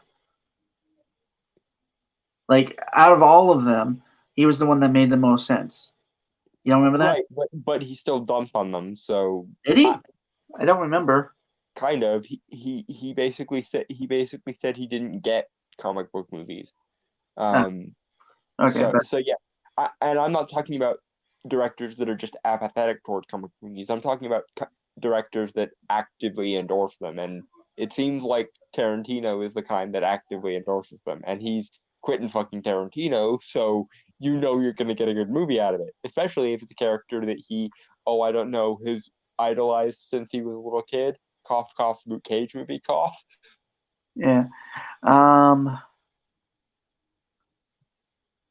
Okay, so I'm right. So back to the article. I'm sure you're extracting from whatever Martin said the gist of his statement. If you asked him, there is cinematic talent, cinematic expression, is there even greater, is there great even work in certain Marvel films? He would say yes. But what his point is that the concept of the Marvel film, which has eaten up all the oxygen, which is to say the resource not really is more of a theme park ride than what we could call cinema, what we would call cinema.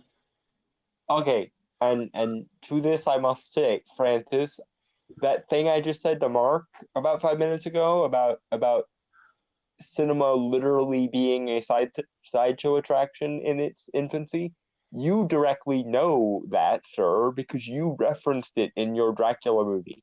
It was one of the best scenes in that movie, where Dracula is looking for the cinematograph, and Mina basically dumps on film as an art form because you wanted to be meta. You know this history, so don't make an arbitrary distinction between what is proper cinema, quote unquote, and what is theme parks, because you know as well as I do that cinema was originally basically a theme park attraction. And you also know, or you should, that the thing that makes Marvel movies, quote, eat up all the oxygen is that they are a successful franchise in a landscape with no other successful franchises, basically. So, in other words, you're criticizing Marvel movies for being too healthy and too successful, and basically single-handedly sustaining Hollywood for the most part.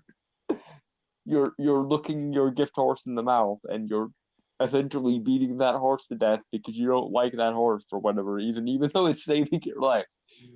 Well, fuck you, sir. You're not gonna like what he has to say next, then. Proceed. Yes, I agree with him. Real cinema brings something, a wonderful gift to society. It doesn't just take money and make people rich. That's despicable. So, with that context, I do agree with him. Though, again, I don't think exactly Marvel movies or comic book movies do that themselves. That's I would chalk that more to the studios and the directors and stuff and actors. Yeah. Okay. And once again, I'm gonna have to defer you to your own movie, Francis. You know that cinema was originally conceived as basically a sideshow attraction. Stop putting on airs that the raw medium itself does not have.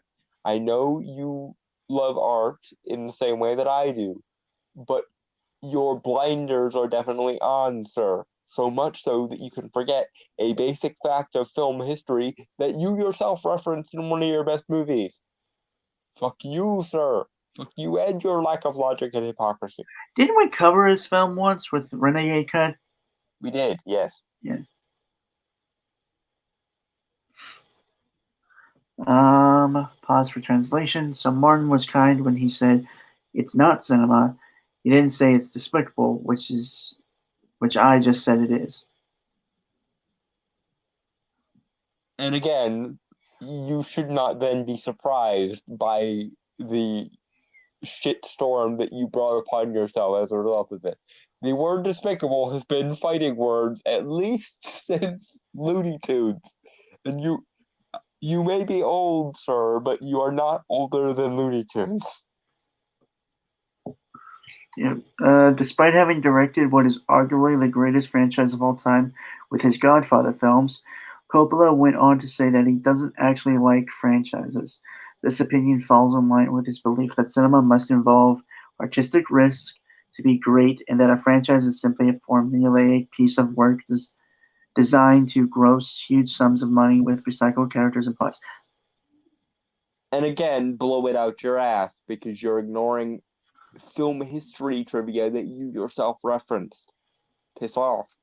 Well, actually, I agree with him. Simply, again, that relates more to the studios and Hollywood itself than the people that do the movies and stuff. I agree with his argument out of context, but in context, it is an illogical appeal to authority that he's making. While some comic book fans may be tired of defending the genre, Coppola deserves the benefit of the doubt. His translations have clearly fueled at least part of this fire.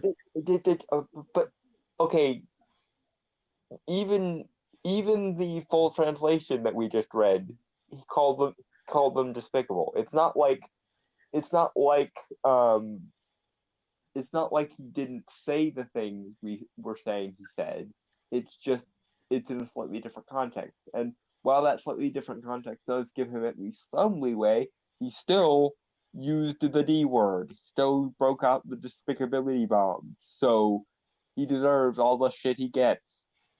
And again, he made a point in one of his own movies about how film were originally considered a sideshow attraction, and his criticism of the Marvel movies basically boils down to they're sideshow attractions for commercial benefit. Yes, like all film, basically. Artistic woo aside, that is what you do. I hate to burst your bubble, sir, but artist or no artist, you do work in a medium that is essentially a glorified sideshow attraction. But here's the thing, and this is where I'm gonna annoy a lot of people. I think just because something is a sideshow attraction doesn't mean it's not worthwhile. People go to things they want to see because they want to see them, because those things give their life meaning. You don't get to criticize the meaning people derive from things. You get to criticize them if they're being illogical or if their reasons aren't well thought out, because, logic is important in all things. But you don't get to tell someone, this isn't good art because I say so. That way lies authoritarian bullshit. And you used to understand this as a young whippersnapper. So get your head out of your artistic self-aggrandizing ass and remember that you are a glorified sideshow salesman. An extremely glorified one because you've made some of the best movies ever made, but lest we forget how far we've come and how far we have yet still to go. Just because you've made better movies doesn't mean that movies still aren't, in essence, that same sideshow attraction. And there's nothing wrong with that, because you shouldn't dismiss things based on their quote unquote legitimacy. You should dismiss things based on logical or meritocratic grounds, and you have not. You've just declared that something is beneath you and basically banished it from your conscience as a result, including something that you yourself were competent enough to reference in one of your own movies. I can't get over that. The fact that he has that cinematograph scene in Bram Stoker's Dracula and still manages to pull the X is not real cinema bullshit just floors me with its inherent self-contradiction.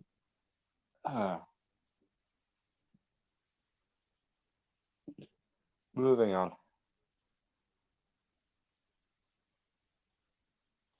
Right. All right. It's worth noting that both Scorsese and Coppola are friends of George Lucas and Steven Spielberg, each of whom have made careers out of franchises. In other words, neither Scorsese nor Coppola's take on MCU and comic book movies is a personal attack on filmmakers or actors. Rather, he was expressing his dislike for films that place financial gain ahead of the pursuit and risk of creating something new. Again, out of context, agreed. In context, yeah, you're kind of a dick, Coppola. Yeah, and are we forgetting that not even 10 years ago, everyone was saying, this whole Marvel Cinematic Universe thing could never possibly work. It's too risky. And now that they've managed to make a success of it for more than 10 years, now everyone goes, where? These aren't risky enough, where? And there's some argument to be made there internally, but it's funny how you can go from, ew, this is so outside the norm, this is so risky, to, ooh, these aren't risky enough in the space of not even 10 years. Fuck you stupid self-contradicting fucks. Either these were too risky and therefore needs to be complimented for having maintained that risky behavior for 10 fucking years, or these weren't risky enough and you shouldn't have been whining about them 10 fucking years ago when you initially were whining about them. Pick one. Be logically consistent. It's all I fucking ask, but I keep having to fucking ask it because it apparently eludes 90% of the fucking class. Ah. People's lack of logic annoys me.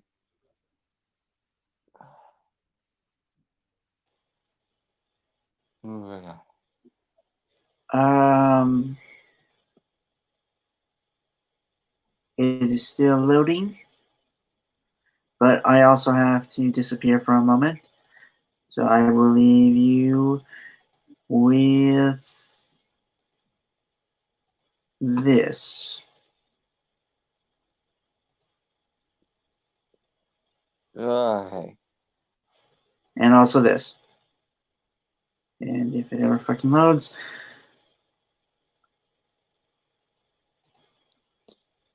Mm-hmm. Yeah, my Wi-Fi is being a bitch, so I can't even see what he posted on the screen. So we'll just have to wait for him to come back.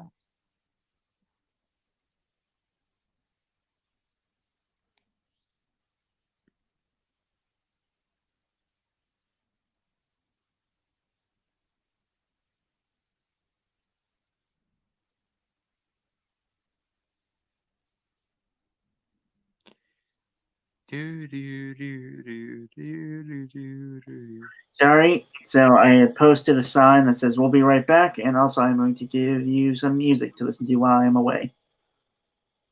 Mm-hmm.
I am back. Huzzah. And for the record, that was Native American flute music for sleeping.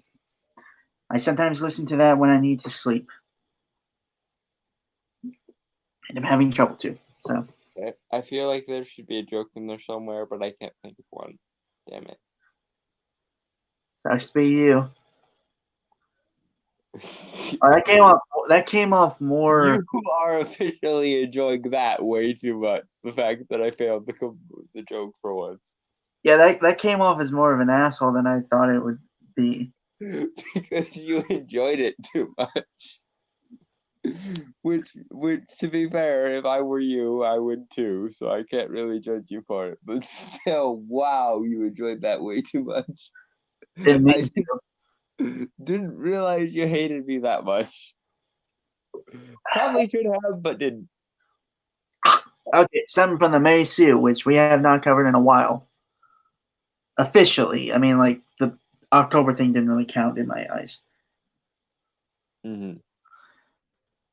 It is not by Rachel Leishman this time.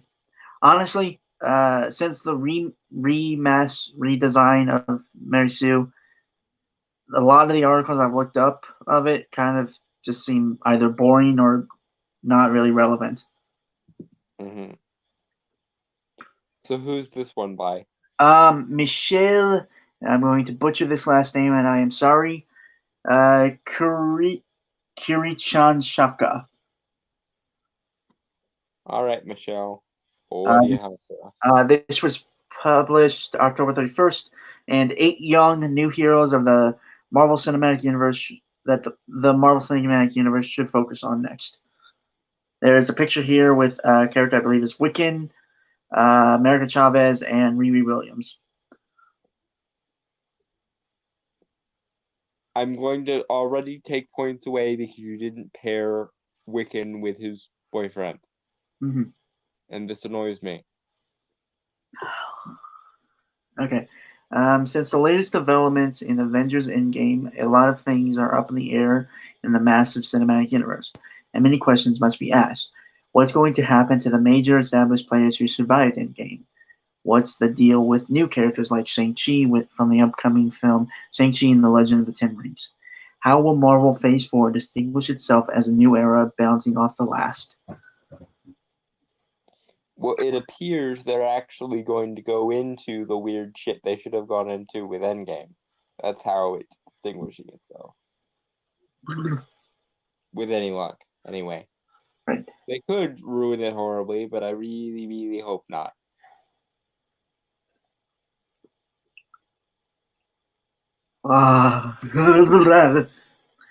Cold orange soda.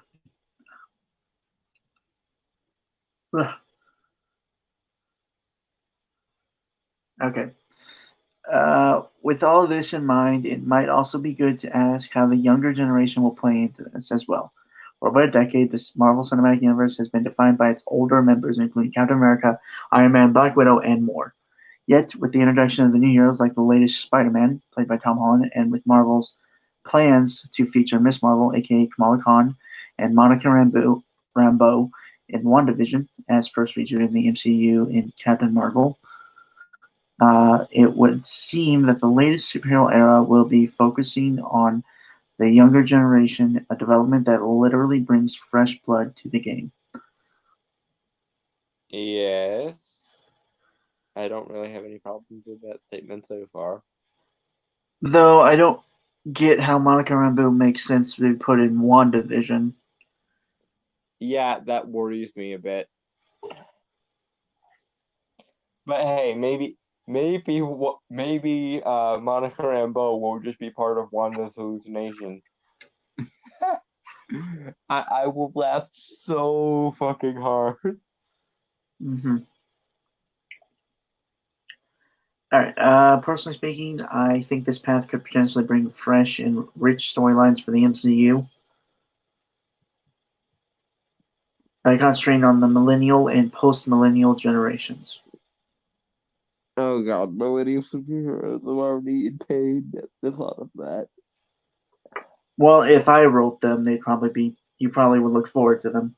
Well, yes, but you can actually write things. And okay, think of how the Mary Sue writes things, and then think of how the Mary Sue uses the word millennial. And then tell me you're not staring down the abyss. Dude, dude, as soon as I saw this article title, I rolled my eyes. So I have no hopes at all. Mm. So okay. The MCU can bring new life into the franchise, focusing on new heroes who are ready to step into the spotlight with fresh idealism and energy that the older generation may lack or need. All right, first off, millennials are not idealistic at all. Most aren't. In terms of the Mary Sue referencing them. Yeah, no, darling, fuck off. You don't get to speak for my generation. Or mine, because I technically am a millennial. Wait, hold on. When were you born? 99. Okay, so yes, you are. I think. Wait. I think actually the cutoff for millennial is 96. So you are technically a Zoomer. I'm going to look this up.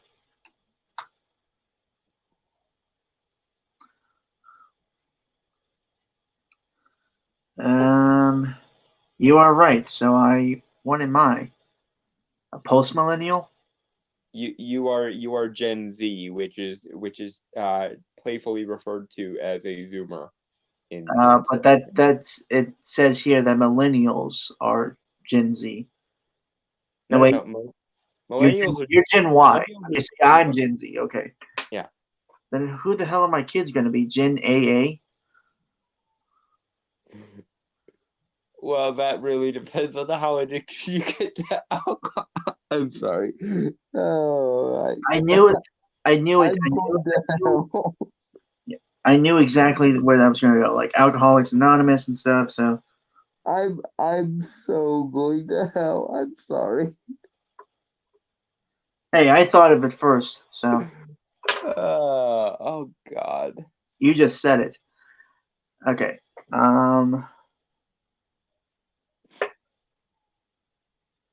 Well, then I hate my generation even more. To be fair, we don't know enough about your generation's stereotypical tendencies to hate them yet. I do. Well, that's true. You grew up with them, so you probably do know more about the Zoomers than I do. You young whippersnapper.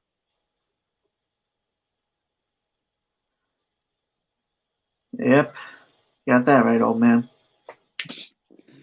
Uh, All right. Okay. What's more, Marvel's comic book universe has already provided rich material to work with, specifically from the Young Avengers comics.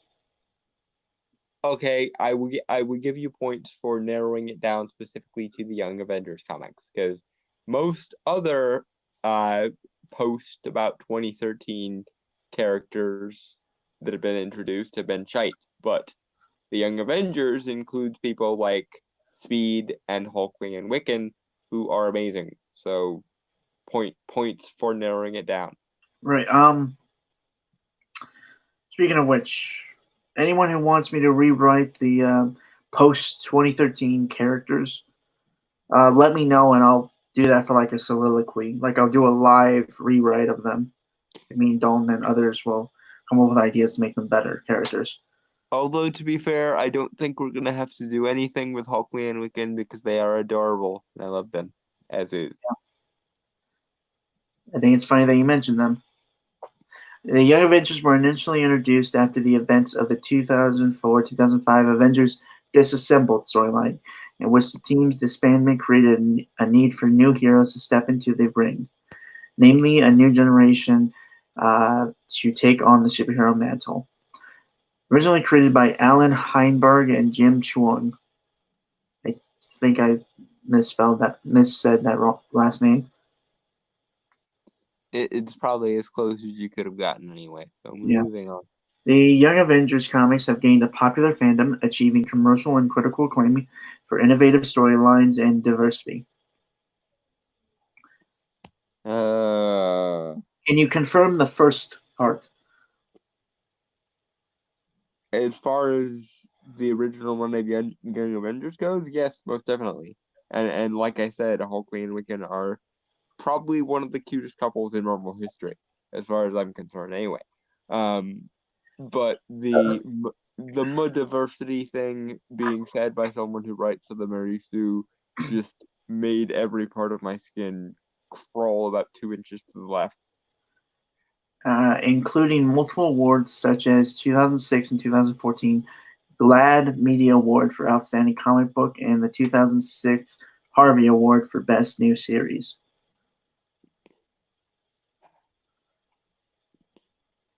The GLAAD Award is virtually meaningless because I believe that's a specifically gay and lesbian oriented award, if I remember correctly. Granted, if Hulkling and Wiccan won it, then they definitely did deserve it. But and maybe this was before the major social justice infiltration, but usually identity-based awards mean jack shit. Usually. And Harvey Award for Best New Series. Which I don't know anything about the Harvey Awards, so maybe that counts for something. I'm going to look that up right now. Harvey Award. Harvey Awards are a given achievement in comic books, named for the writer-artist Harvey Kurtzman. The Harvey Awards were founded by Gary Groth in 1988, president of the publisher Fantagraphics, to be the successor to the Kirby Awards that were discontinued in 1987. So, in other words, it's kind of the discount Eisner Awards, which I suspect don't really mean much of anything anymore. Both accounts are comics related. On both counts, I would imagine. But anyway, moving on. Right. Okay. With all that in mind, here are some of the potential characters who should kick ass next in the MCU.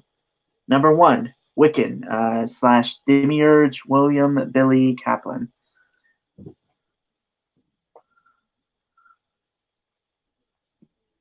Okay, I don't really have any problems with him being on the list. I'm more curious what her justification is. And if it's just a gay man, I'm going to be very, very pissed. What if it's my gay man, but expounded upon by merit of it? Well, then I won't really care because Wiccan is kind of as close as I could possibly get to a self-insert without writing one. So I can't really fault them for that. Okay. Originally bullied for sexuality in school, Billy Kaplan, after receiving support from his favorite Avenger, the Scarlet Witch, comes into his powers and decides to help create a superhero team after the Avengers disbandment. Okay, you missed out on one of the weirder aspects of his backstory, which is basically Scarlet Witch made Wiccan and his brother Speed from essentially nothing because she wanted kids with the Vision. And I think that was going to be mentioned. Wiccan has a unique origin story, both as the biological son of 2 human parents, Rebecca and Jeff Kaplan, as well as the reincarnated son of Wanda Maximoff and Vision. Long story, in parentheses. Yeah, comics are weird, but also awesome though. Yeah. One of the primary characters of the Young Avengers, Billy's heroic form is a combined homage to Thor and Scarlet Witch. Taking after the former in aesthetics and the latter in magical electrokinetic powers, honing in the significance of legacy within the superhero community. Yeah, and if I had one complaint, it's that there's not enough Doctor Strange in this kid.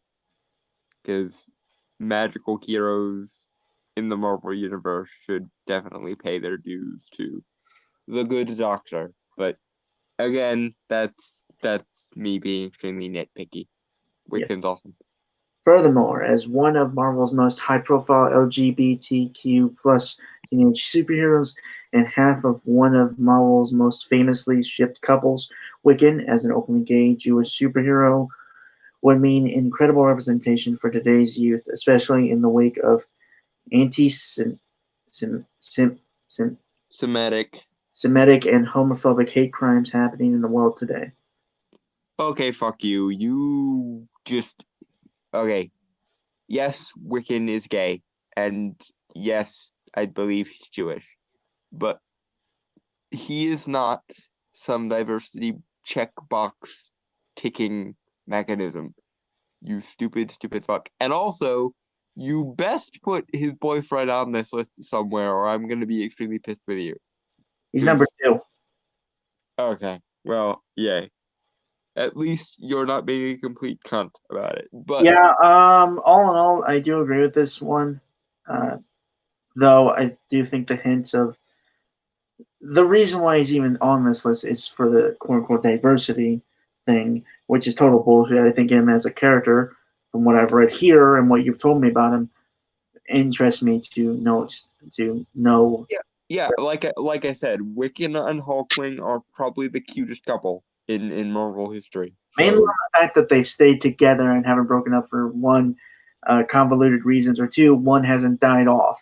Not to my knowledge, anyway. I don't know what they're currently doing with Hulkling and Wiccan. They might have fucked them up horribly recently, but I don't know. It seems like, ironically, despite the fact that Hulkling and Wiccan are gay, they don't really get much play because Marvel wants to push the actual social justice characters, which fortunately do not include Hulkling and Wiccan, at least not yet. Mm-hmm. And if any of you does fuck with my adorable power couple, I'm going to do horrible, horrible things to you. Yeah, get some voodoo dolls up and running. They're not worth it. Takes too long and is too much effort. I'm not wasting it on these stupid fucks.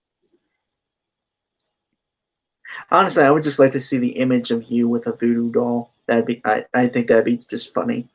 I mean, I do have a couple, but they're like those little they're like those little you-do things that you get that are like to hang in like car windows and stuff. I don't know if you've ever seen them. I think I got a picture of it. Yeah. Yeah. I've got a couple of those, but aside from that, I don't really have. Okay. I've not really done a lot with poppets. I mean, I could. I know how to use them. It's just I don't. I'm not. It's not. For the record, that was a joke. I'm not suggesting you actually do that. Yeah, no, and ironically, voodoo dolls don't really work that way anyway. But that's a whole nother rant for a whole nother day. Okay, so Um, back to the list.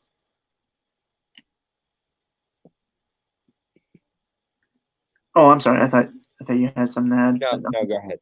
Okay. Go ahead. Back to the thing. Number 2, Hulkling. Hulk. No wait.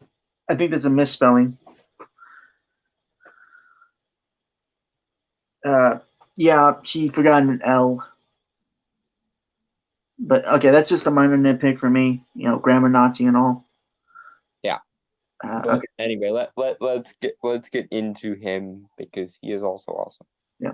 In his heroic form, consisting of green skin and muscled stature, Teddy Altman's appearance seems to be a youthful homage to a certain green giant. However, his origin story and personality are far from the Incredible Hulk's, as Teddy is a shapeshifter from another planet with his half Skrull, half Kree heritage. Since the release of Captain Marvel, the timing is too serendipitous not to introduce Hulkling to the MCU. Not to mention, as Wiccan/Billy's romantic partner, Marvel would be introducing their first openly same-sex couple, making up for their less than stellar promised queer representation. Or they're just there because they're badass characters and deserve some spotlight. Yes, and because they are one of the greatest gay couples in all of fiction. Thank you very fucking much. Actually, well, that's not really hard, just on the fact that there hasn't been a lot of. Well, there aren't a whole lot of those, but I will, as a bisexual person who prefers mostly men, I will stick my flag in here and say that Hulkling and Wiccan are probably my favorite gay couple in anything.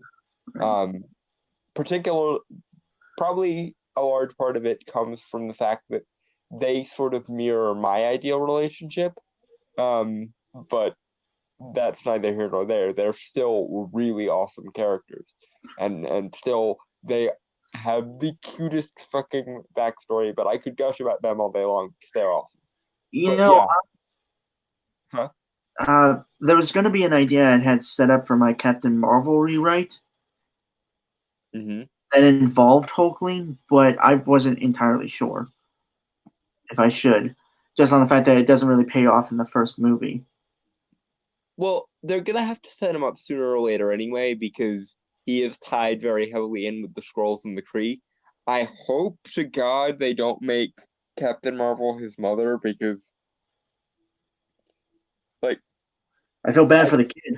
yeah, that's bordering on child abuse in any universe. Um, but but yeah, they're gonna have to find some way of tying him in sooner or later. I honestly wish they had in the first movie. That way, by the time modern day rolls around, he would have been in his teens. So that way Well, we could. my first original idea, the first idea I'd had for that character was essentially the reason why Marvel does come to Earth with like the scrolls and stuff is to find him. Because Marvel in my rewrite, Marvel is a dude. Yeah. Um, to find his son and to bring him back to kind of try and create a peace between the Kree and the Scrolls, because he's technically a prince and he's got Yeah. the bridge between two worlds. Yes. And I love his reaction to that whole thing. It's just basically I don't care. In the comics, like he gets thrust through this whole royal lineage thing, and he's just like I don't like. I just wanna do superheroic things and be in my relationship with my boyfriend. Leave me alone. It's basically his whole reaction to that, and it's adorable. But that was pretty much all they had for Hulkling. Huh? That's pretty much all there was for Hulkling. Like two paragraphs. You massively undersold Hulkling there. He is again, he's half of my favorite gay couple in any medium. Yeah, and she does state that that the only reason why he's really on this list is for queer representation. That's all. And once again, fuck you, because Hulkling and Wiccan both can stand on their own merits and have a solid fan base of their own that they can pull from. Although I do not know who I would cast as Hulkling or Wiccan in the MCU. I think It so. would I would honestly say maybe some uh, kind of unknowns. it would have to be a relative unknown. Um, I almost think the kid from House and the Clock in Its Walls could probably do Wiccan pretty well. Um, but I don't know the actor's name and I don't know what he looks like now, and that was a couple years ago. Um, What was the movie? the House with the Clock in Its Walls. The character's name was Lewis.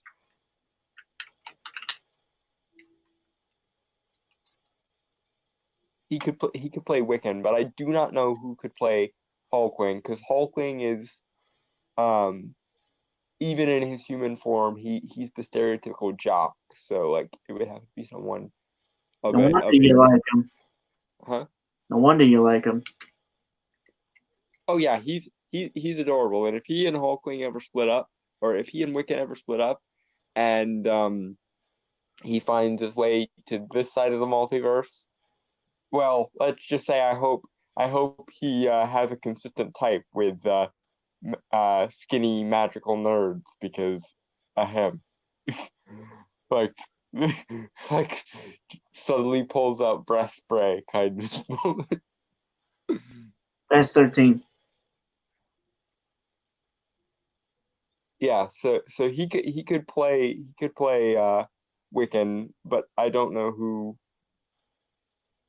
would play Hulkling. It'd have to be someone heavier set. Right. Okay. So moving back to the article, number 3, Patriot, Elijah Eli Bradley. Um, I'm mostly indifferent to this character. I mean, I know who he is vaguely, but he's just kind of fine. He's not an SGW character really. He's just there. Yeah, I don't really know anything about that character. He's basically a younger Cap almost. Okay. A young man taking on the mantle of the original Bucky, Elijah Bradley is a descendant of the tumultuous superhero legacy, part of an undercover American government experiment to replicate the super serum that created Captain America. Eli's grandfather, Bradley, was one of 300 African American soldiers forcibly recruited to undergo testing, later becoming the Black Captain America. Hmm. Okay. What's more, no, reminiscent of similar unethical clinical testing practiced on African American soldiers, particularly the Tuskegee syphilis experiment.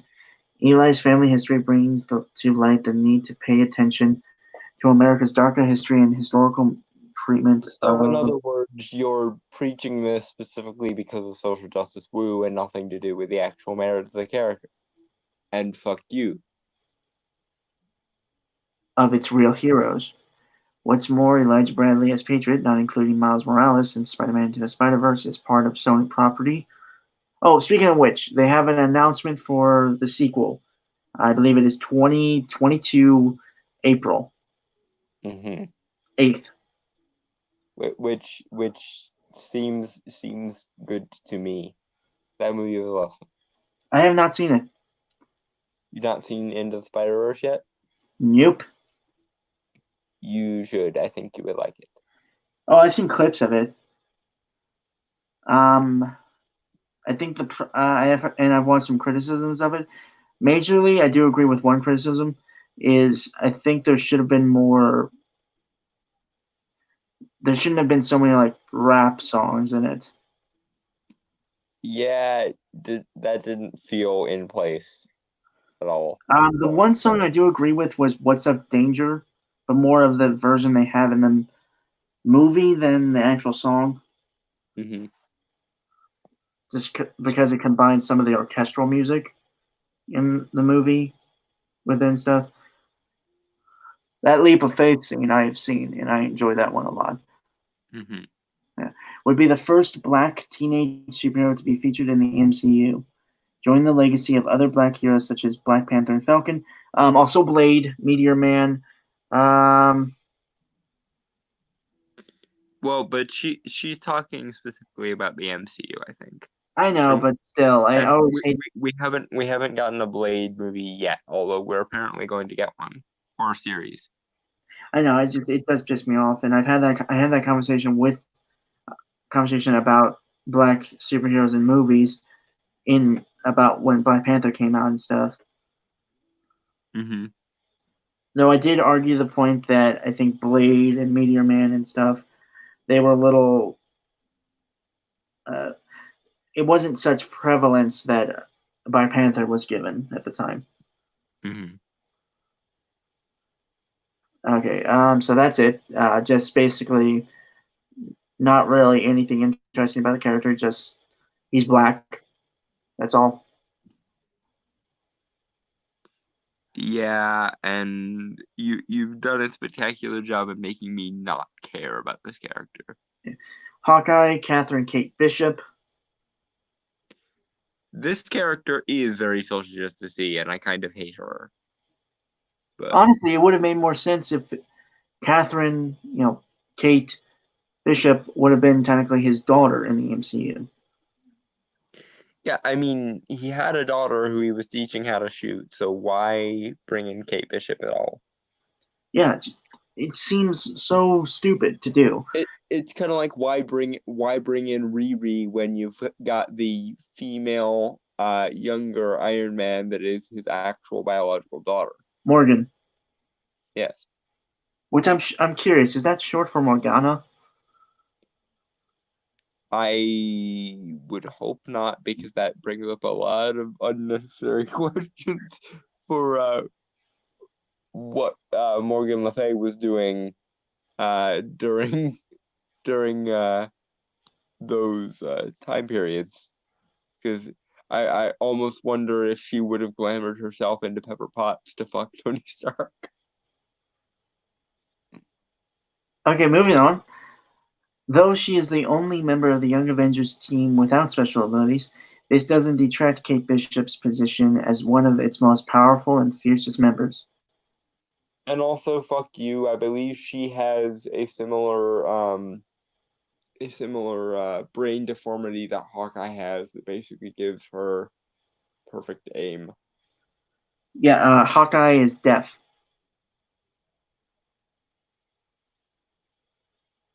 Well, not only that, but he also has a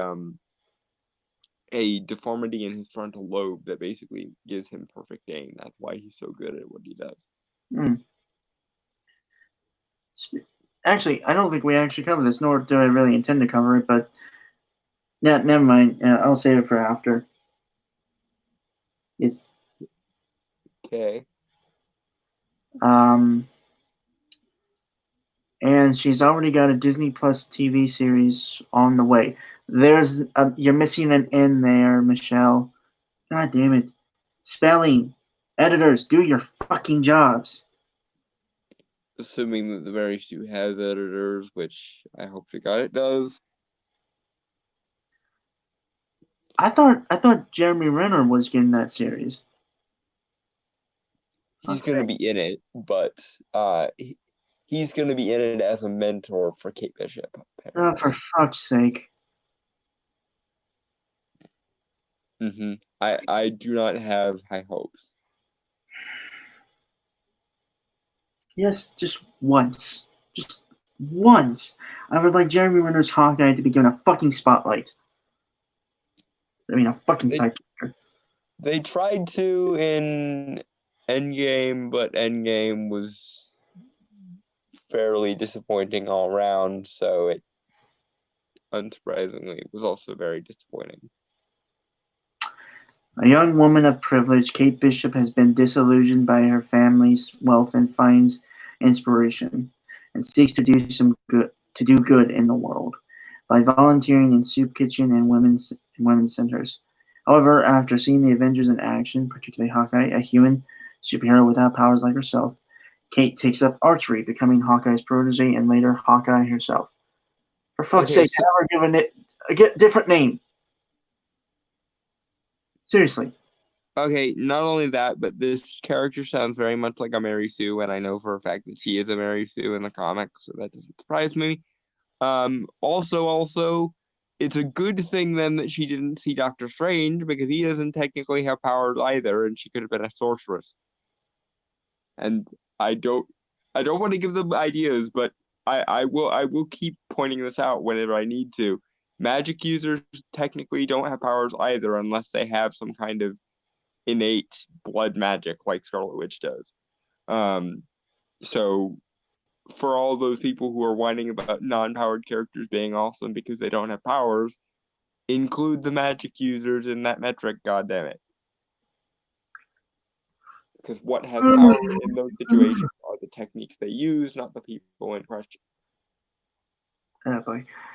As a female legacy character, Kate Bishop brings new blood to a previously all-boys club, which Marvel still needs to work on at this point.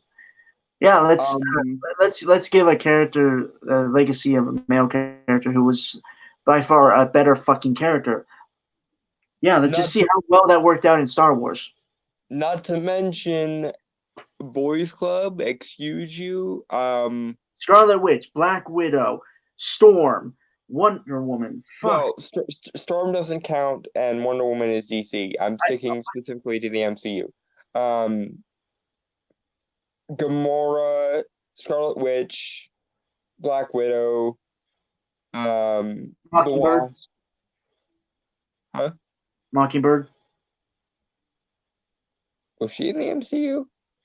Yeah, Shield, Agents of Shield, Oh, right, okay. But Nebula. yeah, Mantis, the Ancient One, Night Nurse. Okoye.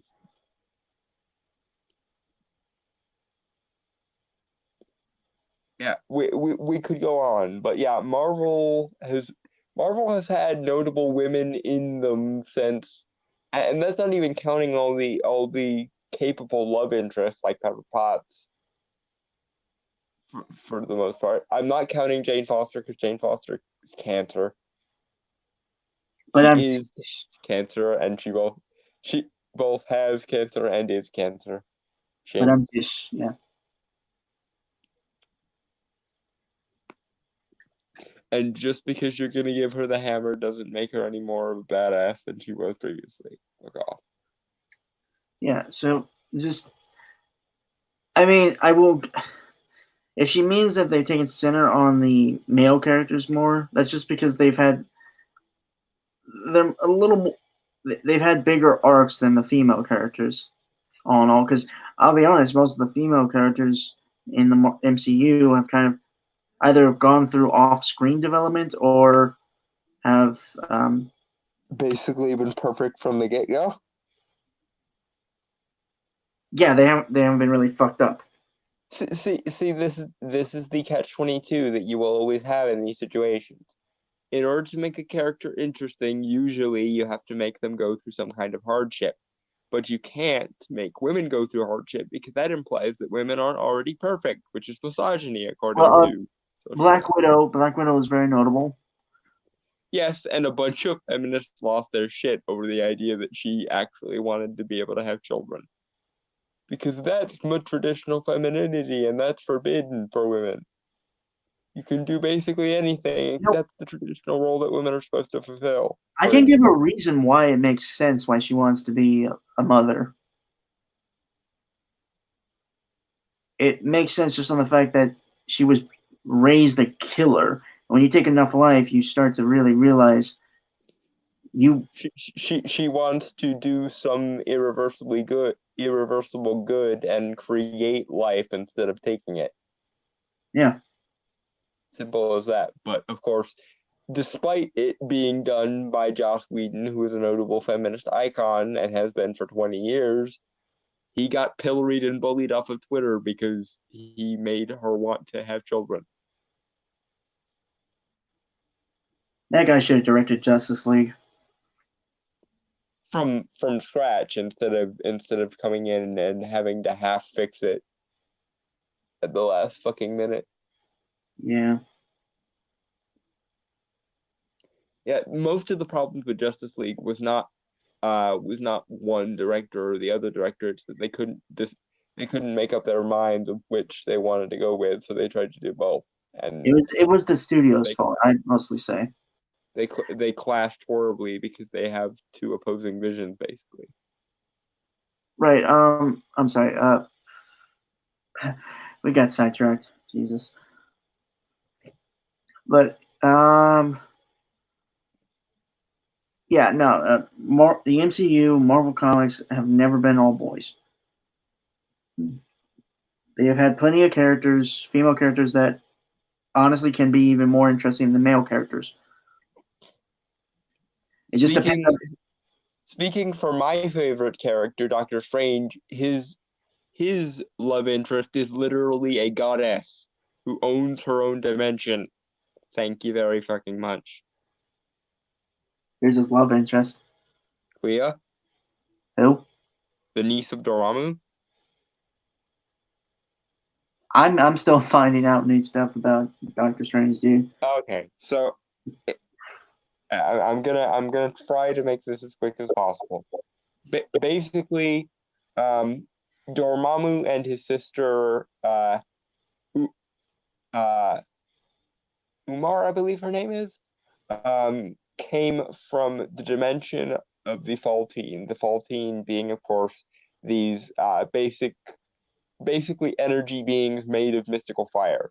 Dormammu conquered the dark dimension from its previous owner and took possession of all the mindless ones and shit.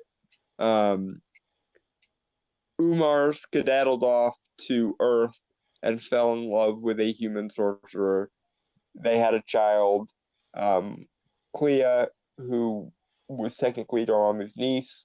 Dormammu helped raise Clea, basically, and when Doctor Strange got to be too much of a thorn in his side, he essentially sent Clea to fuck his shit up.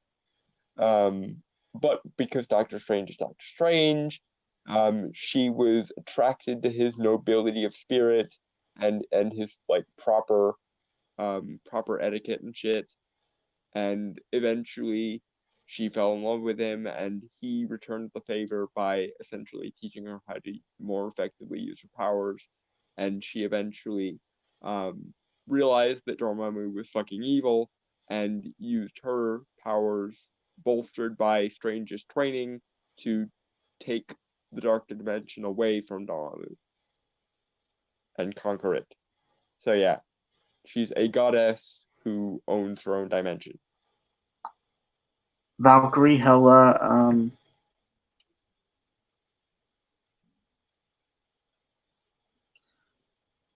a lot more. I know that. And mostly I'm just labeling. I'm just mentioning Marvel Comics. Black Cat, Sue Storm,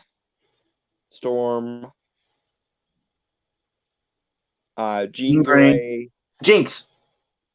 again, apparently. Yeah. Shadowcat, Jubilee, Rogue. I'm trying to think of some new mutants. I can't remember them. Magic. Mm-hmm. Wolfsbane? No, that's not it. I think Wolfsbane is a woman as well, so yeah. I don't think that's her name, though. It is. Oh, okay. That's her superhero name. Boom Boom, I think, was one. I don't remember that one. It could have been X-Men Evolution. I might be thinking of Domino, Megasonic Teenage Warhead, Emma Frost. Which, side note, Marvel, when you do get the rights to the X-Men back, use Emma Frost. I fucking beg you, please. Don't fuck her up though. Don't fuck her up. Just basically take the version of her from Wolverine and the X-Men and do that, but in live action. And that was a good show.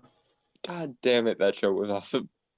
Nope, we're not doing this. We're not going off topic. One fucking season. And it ended on a teaser for Age of Apocalypse. For fuck's sake. Well, but at least we got through the Phoenix storyline again. Yeah. They really gotta stop doing that. Like, okay, or if they do it, they need to do it right. Cough, cough, looking at you, Marvel. Which means not holding back on the cosmic weird bullshit. And also, don't get an actress who can't even do a good American accent. Sorry, Sophie Turner. Yeah, Sophie Turner. You're a good actress when it comes to playing like an actual British character, but you can't do American accent. You suck at that. Yeah, and I don't want any of the actors who played them in the reboot timeline to come back and reprise their role. I'm fine with those actors playing other things in the MCU. Like, for example, I heard a rumor that James McAvoy is going to be playing Nightmare, and I am totally and completely okay with this. But I don't want him to ever be Professor X again, because they sucked in that timeline. Okay, back to this. Jesus Christ. Yeah. All right. Furthermore, as a survivor of sexual assault, Kate's background and subsequent story of heroism is done respectively. If done respectively, can bring amazing representation to generations of Hashtag Me Too survivors. Oh, fuck. No. Art and society don't need to cater to your moral woo. Moving on.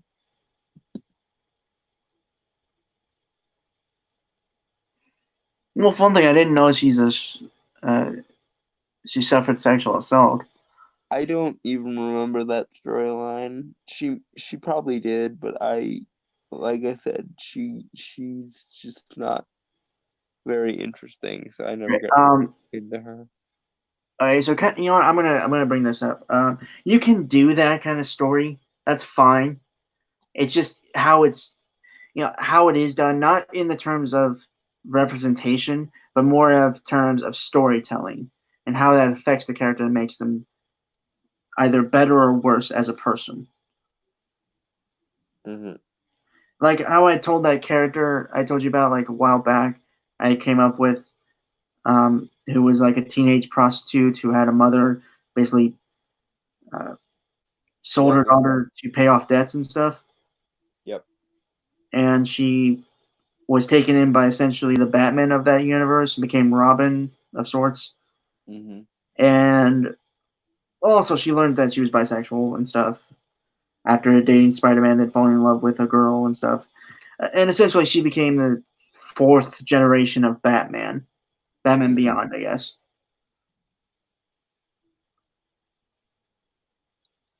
It's like a steady progression for that character, and it's just you can work that idea. You just gotta make sure it makes sense and it's believable. If that makes sense.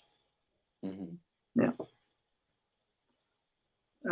Though personally, I think it would be done be so much better if the MCU revamped its cast by bringing a deaf actor to play Kate's mentor. Hawkeye, Clint Bourne as a character actually is in the comics, possibly Niall DeMarco. For fuck's sake, back off with that dumbass shit. Mm-hmm. You don't need, my God, you don't need an actor to be exactly the same as the fucking character they're playing as. It's called acting.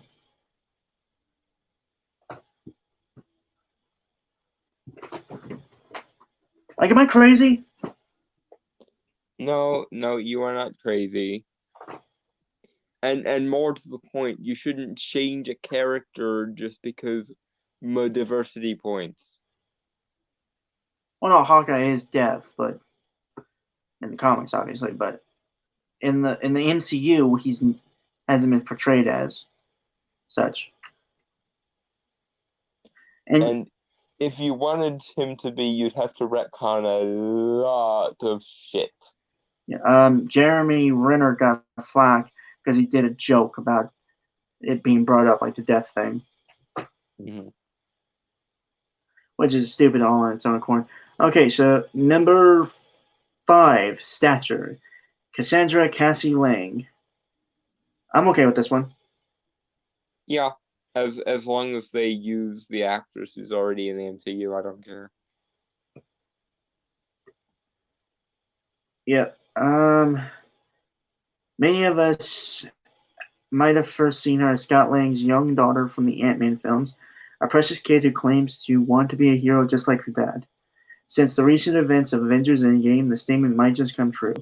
As with events preceding Thanos' snap, Cassie is now old enough to join the Young Avengers and use the powers she seems to have gained from her father. Plus, more girls in the MCU is always a plus. Fuck you. She's awesome on her own individual merits, and she doesn't need the woman card. Piss off. Yeah. Uh, actually, I don't know a lot about this character, unfortunately. Don, do you have any information that would be helpful? Kind of sell this character to us? Stature. Yeah. Basically, Cassie Lang, inspired by her father, uses the Pym particles to basically become a version of Giant Woman, but she calls herself Stature. That's actually a really cool name. better Yeah. than Giant Woman. It is awesome. Um, As a does name, she, wait, so does she use the Pym particles like itself, or does she have like the suit, like a belt or something? um similar technology to what her father and Hank Pym used. So like the belt mechanism thing. Um, Oh shit. I don't know enough about her specific like character arcs to say anything about that. Okay. I do know she has them, and she's not quite social justicey. So there's Well, I mean, that. I'm pretty sure that character was before 2013, like way Yeah, before, right? yeah, Yeah. and even then, it wasn't quite as bad because right around then is when we got Hulkling and Wiccan. I think they were like 2011-ish was when they were first set up.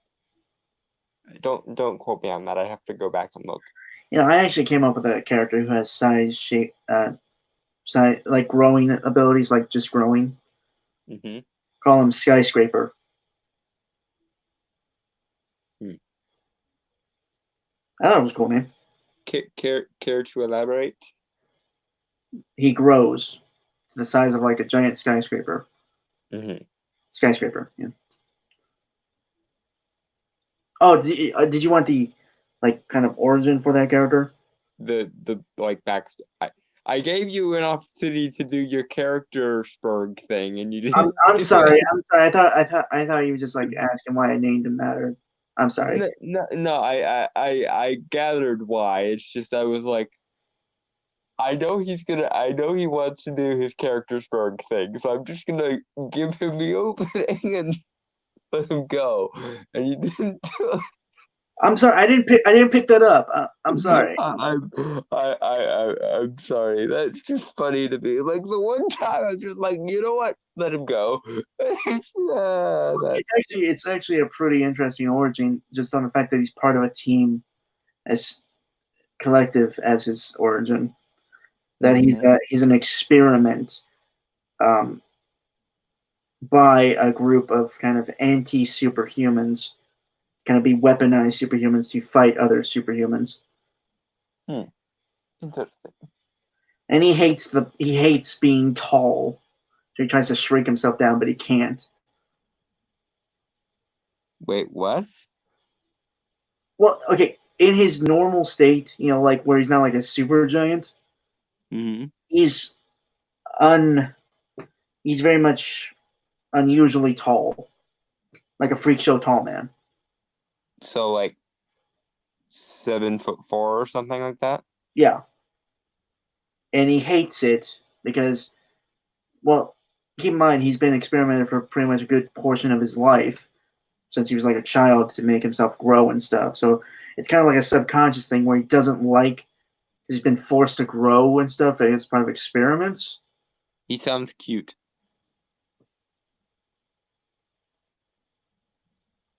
You would think he's cute.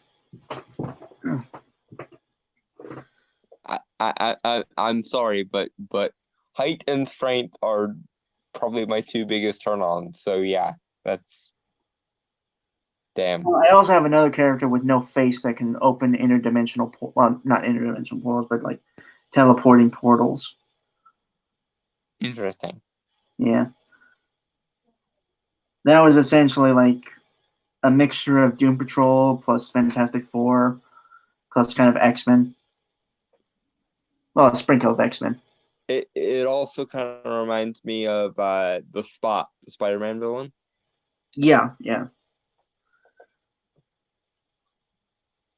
Okay, so number 6, Miss America, America Chavez.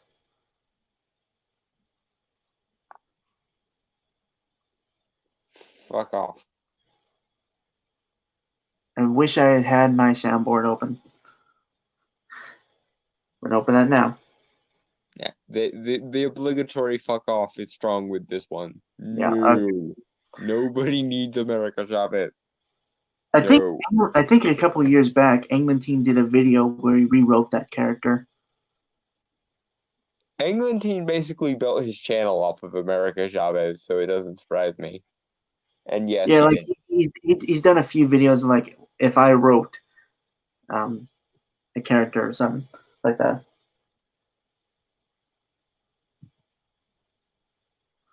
I think that's how I first got into his channel, actually. Yeah, I remember the first comment I think I ever left on an Eglantine video was like America issue 3, and it was because in that comic, for whatever reason, they decided to give the two-bid like B villain named Arcade, who's basically like um A technopath. yeah.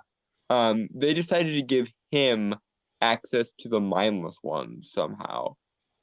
And I'm sitting there going, Dormammu couldn't even control the mindless ones. What the fuck is Arcade doing with them? Because here's the thing. The mindless ones were not created by Dormammu. The mindless ones were created by the previous occupant of the Dark Dimension, whose name is escaping me. But incidentally, the mindless ones were not always in Dormammu's control. He essentially kept them in pens like the herd animals they are. They're basically what if someone gave the powers of the Hulk to a bunch of cows, in terms of like their intelligence and their herd behavior and shit. The thing that led to the original bargain with Doctor Strange in the comics was actually in the course of one of their fights. The mindless ones got out of their pens and were creating all sorts of havoc for Dormammu.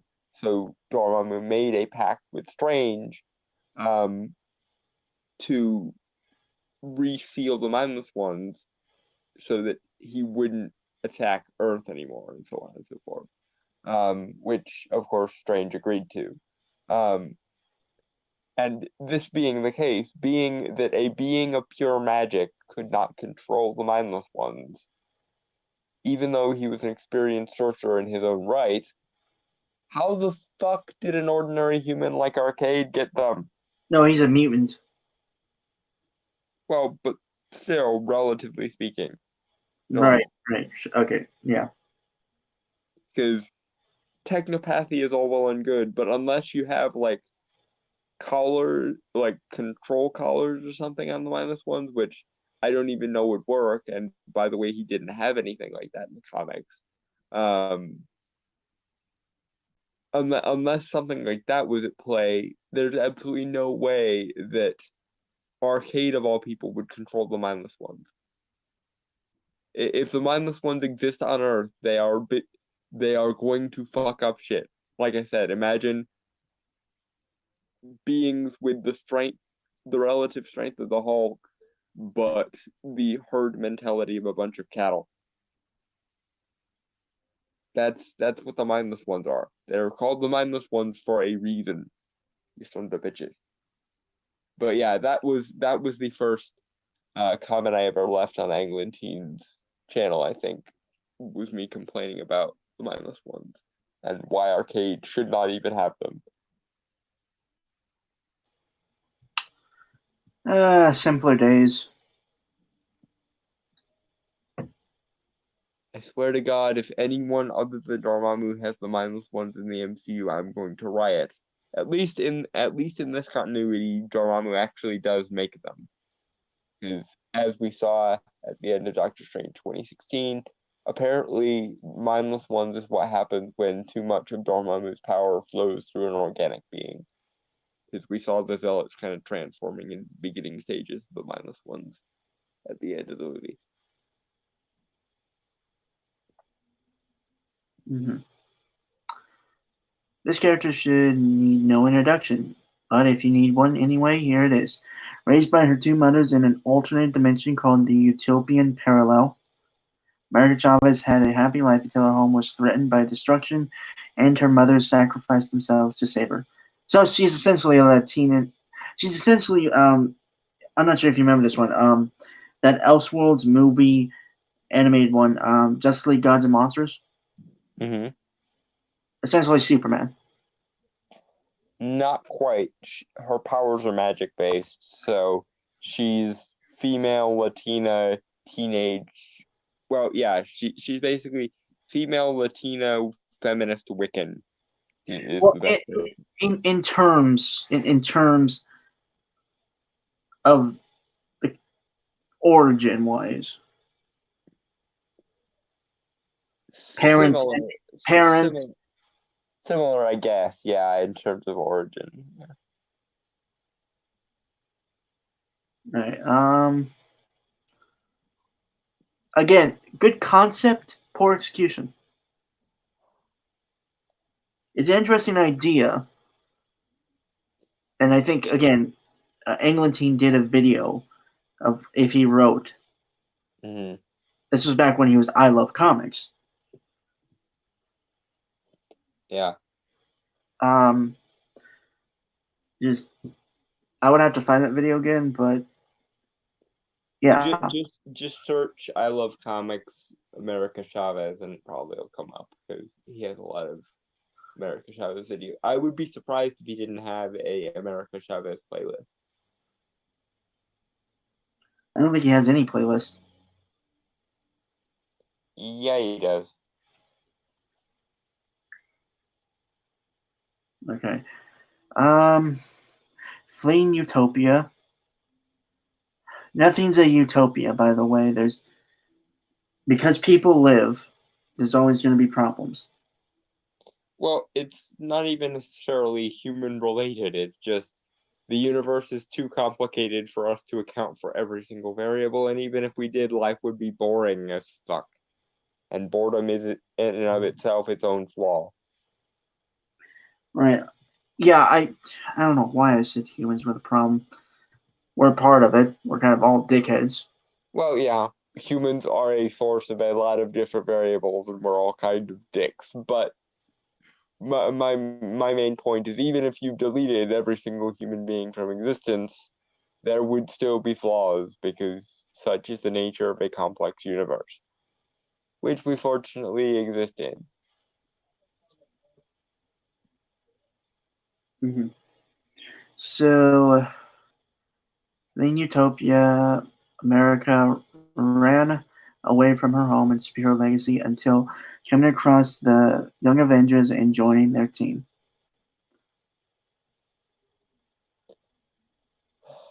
It makes me sad that now America is on the same team as Hulkling and Wiccan used to be on.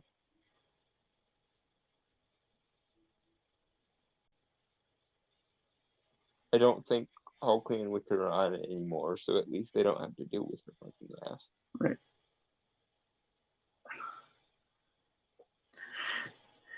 Marvel's first queer Latina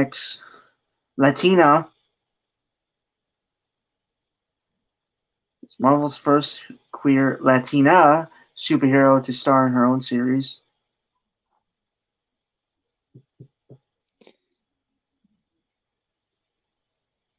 I cannot confirm nor deny this. Yeah, they're making an America Chavez series, unfortunately. No. I know about the series, but I don't think she's the first. Well, okay, maybe the first queer Latino character, but I don't. Overall, Latina character wise, I don't think to start. No, she's not the first Latin character by any stretch of the imagination. She might be the first female queer Latin character. Oh, speaking of which, Latino right here, sitting talking right now. I don't like this character just on the fact I think this character is fucking stupid. Yeah, I was just about to ask. Speaking as the represent Latino person, how do you feel about this horrible pandering bullshit? Go fuck yourself. Not you, Dalton. Obviously, I'm talking like Yeah, talking to the people who would force this horrible pandering bullshit upon you. you know who's my favorite comic book character? Spawn. Well, there's a long list of characters I like a lot. Spawn is one of them. Mm-hmm. I think he was like kind of the first superhero I got into as a kid. Then it was Spider-Man, and I got into Spider-Man way too much. I am impressed that it was an obscure character like Spawn first. I don't really think he was just obscure at the time, even when I was young.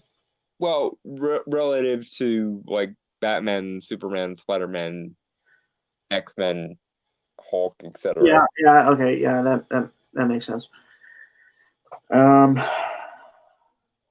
What I mean is that usually when kids get involved in superheroes, they get to the main one, then they pick one and they stop. Whereas people like me and people like you apparently were just like, yeah, no, I find this one random obscure dude more interesting.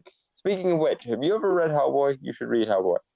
I have not. I've seen like the two live action movies, the cartoon movies.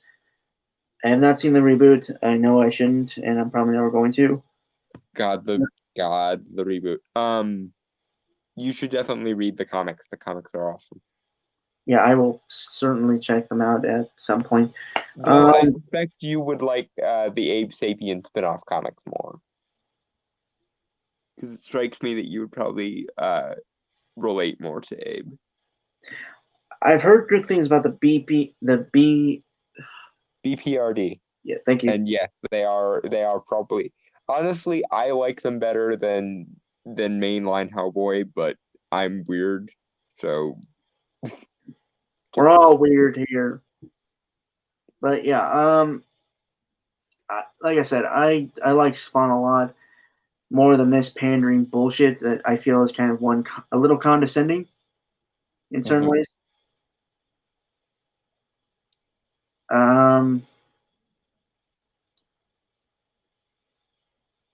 I just like him because he's a very tragic character, and I like to see him rise above that. And the way I got into it was actually a DVD, and like this was when like DVDs were still getting new, where VHS was getting phased out. Yeah. And like where the DVDs had those weird like cardboard flat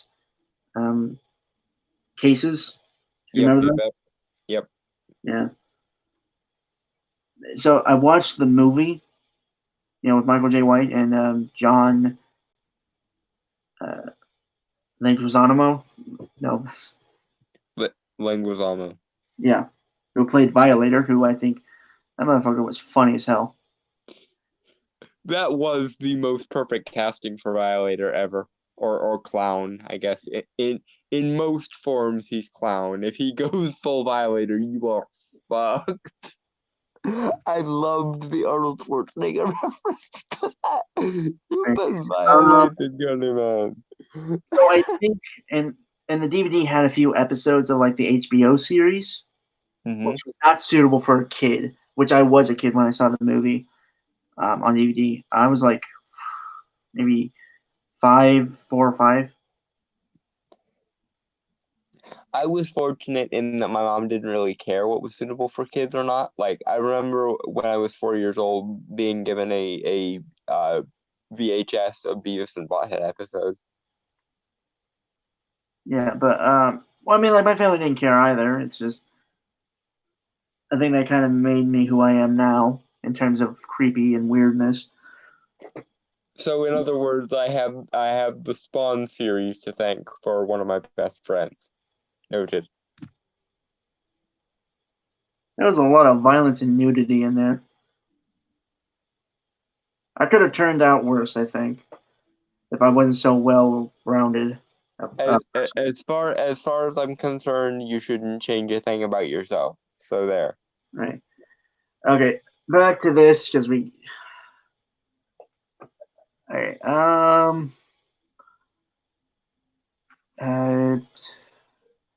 Chavez symbolizes long-needed representation for various members of the comic book loving community. Hold on.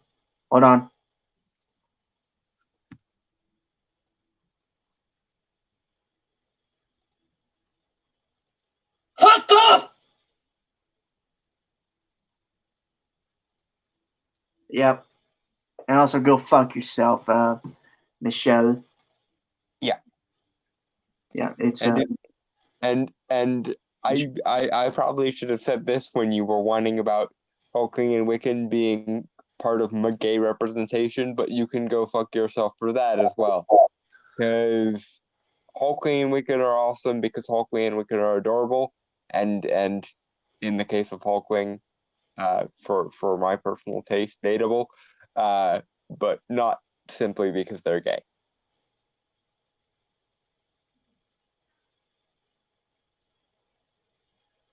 Yeah. Yeah, Latino here thinks she's an overblown character. There's nothing that interests me, nothing grabs me. She seems very much like a Mary Sue.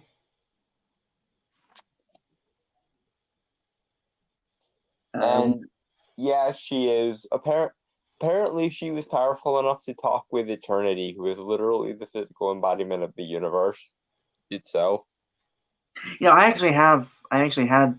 I even created a character that's the living embodiment of the universe for like my superhero thing.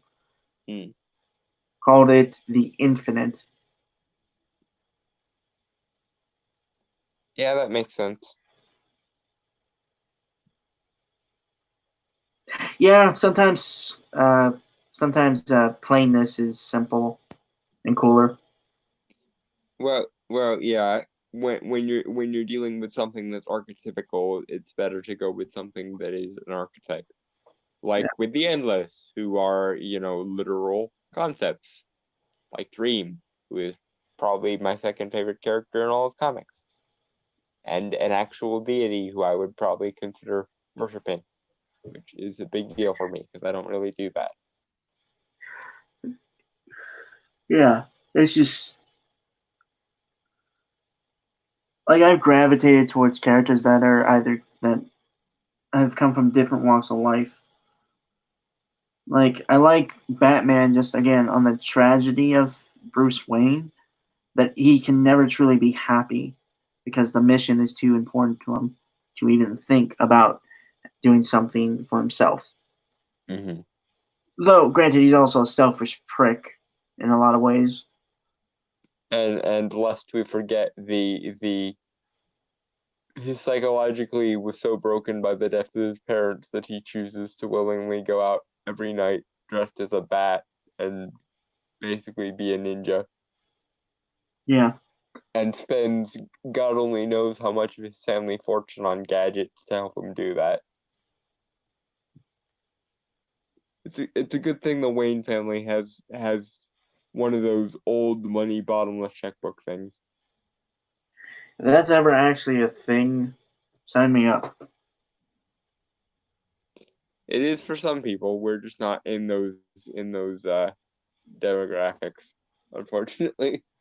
However, if I ever win the lottery, I'm gonna donate to so much. I'm gonna donate so much money to my friends on Patreon because they deserve it.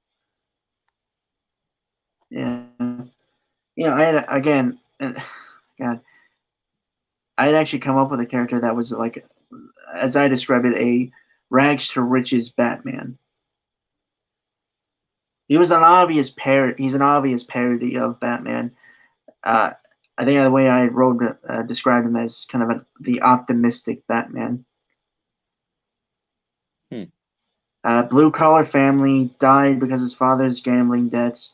His family died in fire, and became a vigilante who also is kind of like a big shot in like global industry because he built his company up from the ground up.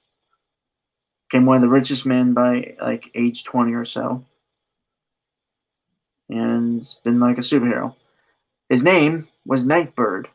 Again, he was supposed to be a parody of or somewhat of a satirical take on Batman.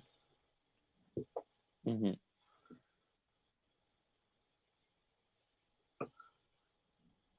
So yeah.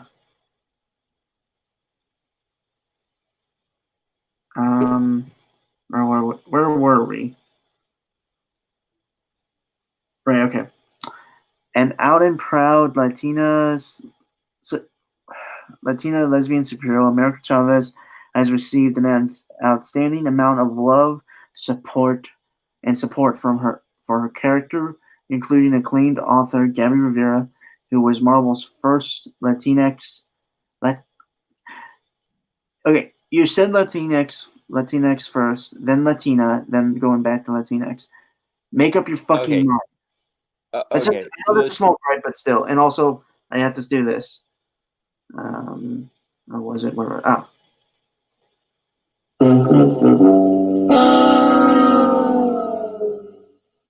Wrong. All of that was wrong that you said.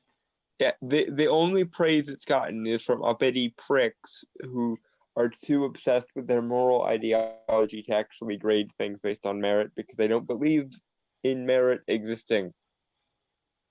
And I'm sorry, but if you do not believe in the existence of merit on some level, then I cannot respect you. I'm sorry. There are many things, many disagreements that I can still respect the person on, but if you genuinely don't believe in the concept of merit having any particular applicability anywhere, then you are a fuckwit, and you will gain no respect from me. Or at the very least, it will be very, very hard for you to gain it. I'm not foregoing the possibility entirely, but fucking hell. If you don't believe in merit, I don't believe in you. Is the long and the short way of putting it. Mm.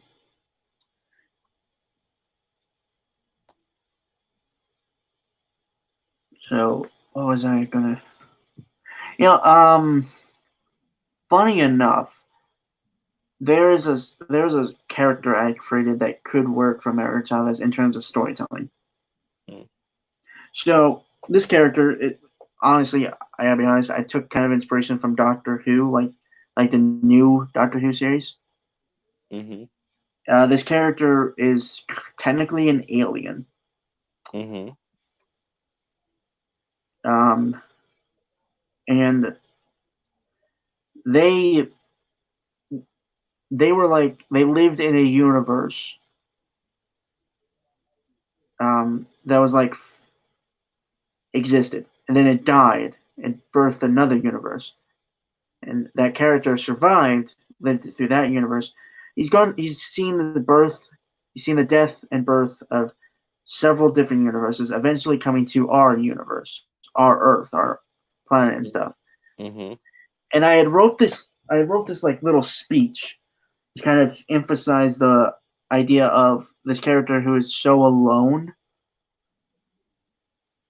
and isolated because he is effectively a ghost, a phantom of his people and of histories and other races and times and universes that are The last of the Time Lords walked in eternity, yada yada yada. Yeah. yeah. But so just to kind of encapsulate everything, I am a ghost. I speak a tongue that isn't mine. I have a face that isn't mine. I see cultures that are not my own. I am a being that lives forever while everyone else I have loved and cherished are dead. But they have been alive in my memories and in my heart. But slowly, ever slowly, I start to forget little things. That is when they are truly dead, when my memories are forgotten of them or buried under other memories. That is alone. You say you're alone, but you have your species, your kind, your culture. You are not alone. You live in your own universe. I don't. That's alone. Obviously, I was ad libbing, but yeah, you could That use. will definitely that will definitely do. I like it. Yeah, so obviously you could do something like that with America Chavez. That she is basically the last surviving member of a universe, not a planet, a universe. Or an entire dimension. Yeah. Well, dimension, universe, relative. It's relative. Yeah. But point being, um Yeah, you could do that, but that would require that character having something resembling self-awareness and not being a narcissistic fop of a character. And unfortunately, she is a narcissist and only appears to care about herself, and therefore she can never have that kind of self-awareness. Jesus Christ, I write a lot of depressing ass characters. Looking back, Yes, you do. It's why what did it's it say why about I me? some why I sometimes encourage you to give the more depressing ones kind of a positive outlet. Like I was going to suggest with your skyscraper character, possibly giving them a love interest who actually um tries to make skyscraper sort of appreciate the fact that he's tall and so forth. Make him hate himself a little bit less. Yeah, Jesus Christ, I write a lot of them. A lot of characters that are super depressing. What's that say about me? You know? It says that you're a very thoughtful, insightful person who occasionally needs to get out of their own head. That's what it could say a bunch of other things, but from all I've known you for this past year or so, because it has been about a year since we started doing this, you are a very thoughtful person who needs to not be quite so harsh on themselves. That's what needs to happen there. I appreciate that. Okay, enough with the soul, Baron. Yeah. Step back from the Lovecraftian existential of it. Backing up. One long session of soul searching and ain't there. All right. As well, the writer of America Chavez comic book series America. Maybe Marvel should take this into consideration when selecting writers for their upcoming films. Hello, right here. I just had a fucking idea for the character. And if you end up just taking that, by all means, go ahead and take that. Honestly, it will make the character better. I'm thinking of it. I have a lot of characters who even. No. Depressing wise, I have some characters that on a daily basis do attempt suicide via the revolver. Just on the fact that they're so fucking depressed.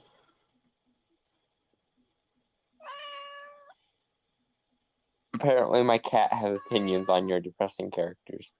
All right, number 7, because we have one more after this one.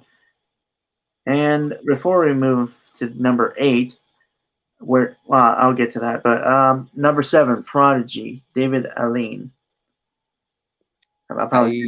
I have absolutely no idea who this character is. This is the first time I am hearing of him. Yeah, I've never heard of this character. I vaguely know the name of the character, but I've never associated him with anyone. So He apparently is an X-Men. okay. Though David Aline was originally seen as a student in the Xavier Academy, as a highly intelligent mutant with the telepathic power to absorb the knowledge and skills of anyone within close range. He is later seen in the Young Avengers series created by Kieran Gillen and Jamie McClevey. I'm obviously saying those last names wrong, and I'm sorry. So in other words, he is an actual gifted student in Xavier School for Gifted Youngsters. That's actually a pretty decent concept. Lol. How come they have never actually done that before? It is supposed to be an actual school, right? Yeah. Huh. Because every time I've seen it, it's never really appeared to be a school. It's either a base or somewhat of a, a mansion. Apparently, according to the logic of the school, the X-Men are basically the equivalent of the school's football team or something. I had actually originally wrote an origin for Miss Marvel, Kamala Khan, to be a mutant, not an inhuman. She would have become Miss Marvel after being a kind of quote unquote sidekick / partner to Miss Marvel, Carol Danvers. Mm-hmm. She would have been called the mutant Mutate. That name needs work, but I get Well, her powers were essentially she could shape her body into any material, but the longer she kept that form in, the more damage it would cause to her body. Also, her origin is tied to Captain America a little bit.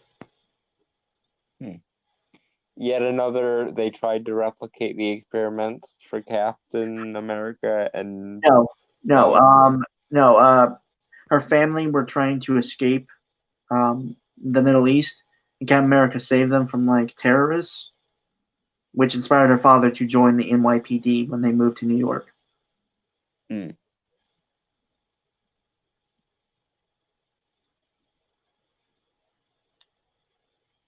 I mean, I said she was a mutant, and most of the time mutants are kind of technically born with their abilities. Uh-huh. Okay, not only would David Aline bring more diversity to the MCU as an openly bisexual black male superhero, but he'd be joining the ranks of a nearly all queer team. Yeah, you got. I'm sorry, no. You got a couple of gay dudes who are a couple. You have a lesbian. You have a straight girl, which, yeah, obviously Prodigy would work with Stature. Mm-hmm. So it doesn't really sound like he's going to get much fucking done, or relationship wise. Yeah, considering that if he tried to fuck Wiccan, Hulkling would probably break him in half. Because Hulkling is a little bit defensive of his boyfriend. Again, if Hulkling and Wiccan ever break up and Hulkling finds his way over to this side of the multiverse, he needs to look me up. Because, if magical nerdy guys are your type, then hi.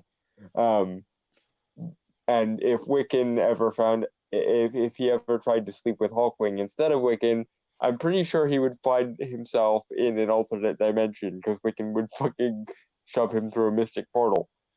And America Chavez wouldn't look 2 ways at him, and I guess maybe something could happen with Stature, but I imagine Scott Lang would be very, very judgmental.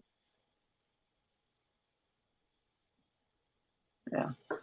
And incidentally, as a bisexual person, fuck you. You do not presume to speak for me, and you can piss off. Yeah, there's nothing that seems interesting about this character at all. Well, actually, this character does somewhat sound interesting to me. I like the idea of an actual gifted student at Xavier School for Gifted Youngsters. Yeah. Intellectually gifted. That's fair, and plus you could kind of be like a quote unquote leader of sorts, like in terms of strategies and planning and stuff. Yeah, basically the superhero equivalent of a nerd, and I actually do imagine that he and Wiccan would get along really well, which would be an interesting friendship dynamic. Mm-hmm. A first in any superhero comic book or cinematic portrayal. Fuck off. Just fuck off. That doesn't matter. What matters is he's an interesting enough character that keeps the audience engaged and drawn to. Does he warrant his own movie on his own merits? No. Then he can piss off. If he does, then he deserves one and should get one anyway. Yeah. Plus, it might be fun to see the queer teen drama that could erupt with his on-page crush on Hulkling in the comments. Okay, so he does have one. Again, I suspect that this would resolve itself by having him shoved into a mystic portal into some kind of hell dimension. Yeah.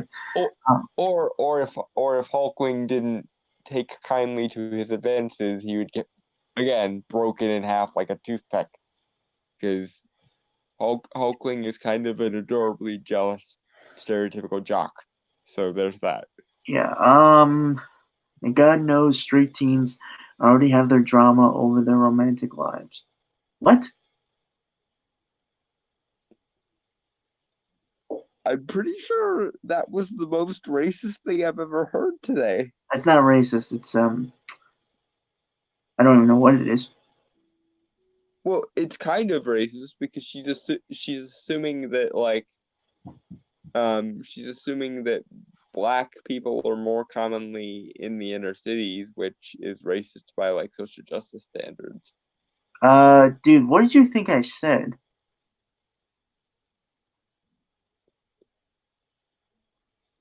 Did didn't you say street kids?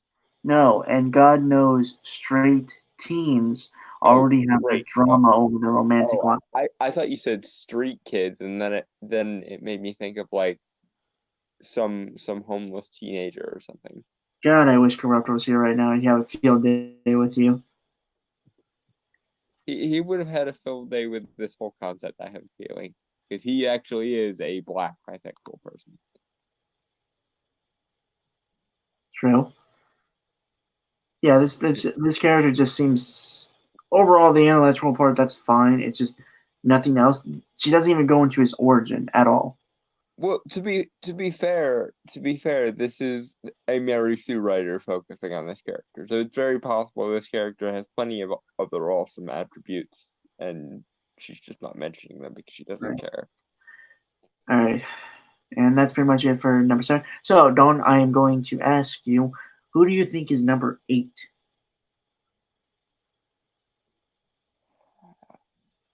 My horrifying intuition tells me Riri Williams, but I need to find a I just drum don't roll. know. Drum roll, drum roll, drum roll, drum roll. Why is it not on the first fucking page?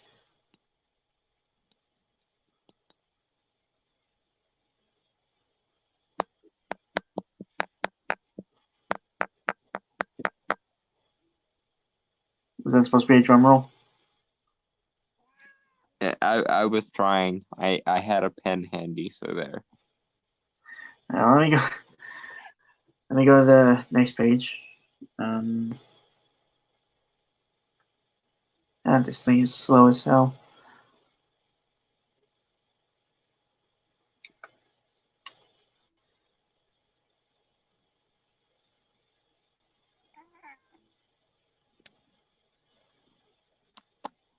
Whatever. Okay. Number 8, Riri Williams Ironheart. Sigh. One of the few times I don't want to be bright, but I am. I mean, it wasn't hard. She was in the Thumbnail. picture. Yeah, thumbnail picture thing.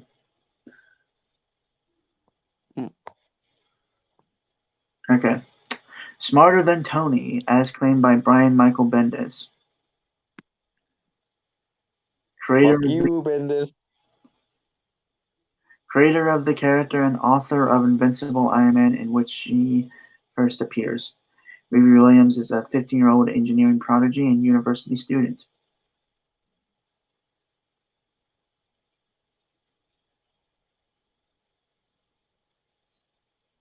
And Morgan apparently is chopped liver, despite being Tony's biological daughter, I guess. Well, Morgan isn't in the comics, so I'll give her that. Well, no, but like, if we introduce Ironheart to the MCU, that means basically completely ignoring Morgan. Mm-hmm. unless everyone just gets an Iron Man suit now.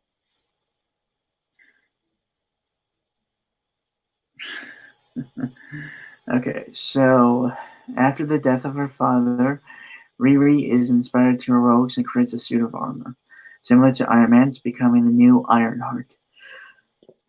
Which she made by breaking into an MIT lab and using their materials to make the Iron Man suit. See, I would be fine with that if the character wasn't a fucking Mary Sue. And she is. Not to mention a complete sociopath who invaded Latveria just because she didn't like Doctor Doom as a person.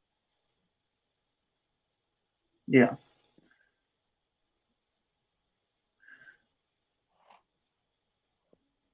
Well, I mean, I don't like Doctor Doom. I don't think I'm a sociopath or psychopath. Well, no, but like she went into Latveria and conquered it specifically because she didn't like him. He wasn't doing anything wrong at the time. He wasn't like breaking any international laws. She just went into Latveria and conquered it because she didn't like Doctor Doom. And she refused to give it back for like several issues, despite Yeah. the fact that he is the rightful elected ruler of Latveria. Yeah, no, that's fucked. So, And when she was confronted with the fact that she had basically committed a war crime, her response was basically, "But he's a bad guy, right? That means taking this country away from him was a good thing." Because apparently that's how a genius thinks, folks.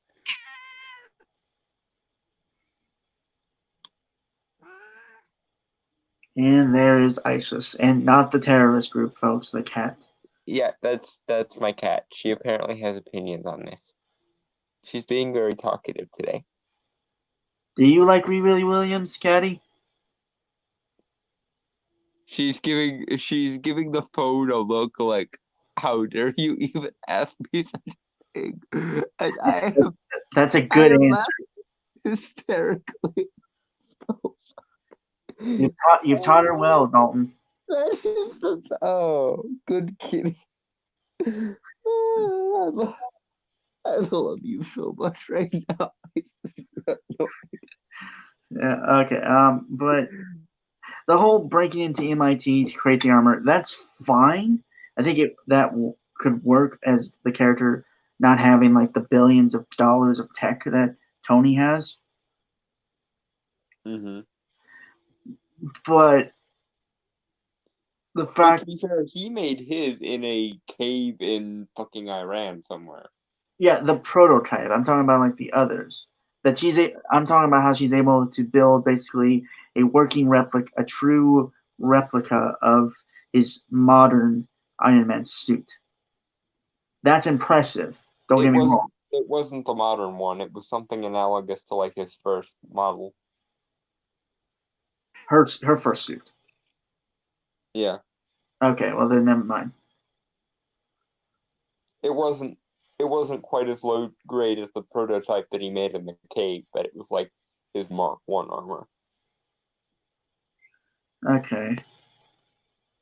See, again, I'd still be fine with it if there was still a subtle difference, if there were differences. Mm-hmm.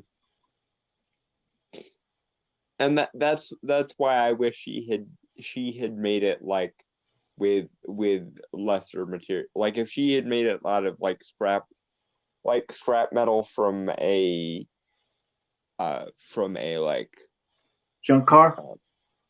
Yeah, a junkyard or something, that would have been impressive. If she had made something analogous to his Mark One armor from that would be okay. This person is officially at least on par with, if not smarter than Tony Stark. But no, she had the resources of MI and still only managed to make his Mark One armor. See, I would have preferred that she broke into MIT and started like printing stuff, and while she's halfway done with like boots, like rocket boots and stuff, she gets busted by security and has to escape while also trying to get the boots to work. Yeah, but that would imply some kind of hardship, and social justice characters can't experience hardship because that implies they're not perfect in the first place. No Because one's that perfect. No one's fucking perfect, okay? People make mistakes. Get the fuck over that and get used to it. It's a thing. because that's totally how character development works, right? You're perfect from the get-go and you never learn a thing ever. Whoa. I mean, there are people that don't have to go like through like extreme hardships to become better people, or are just good people in general. Those people are fine. More often than not, those people inspire other people to be better. Mm-hmm. I can't think of the official term for those types of characters. I think aspirational heroes or something like that. Yeah. Yeah. So someone like a Doctor Strange or a Gandalf or a Yoda. Or Superman.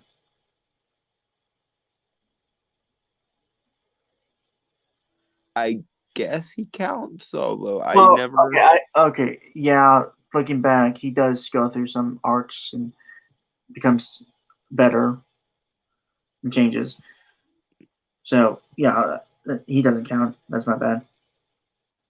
Mm-hmm. I think overall in Persona is aspirational, but I think on a personal level, he is. Ironically, most people really love the idea of Superman, but once they've actually talked to him a while, they find him extremely boring. It's kind of like the old rant that Bruce did during Dark Knight Returns. The thing I hate about you, Clark, is you always trusted exactly what Ma and Pa Kent told you to do. You you were always the good little boy, and you never did anything wrong or something along those lines. I don't remember the exact speech.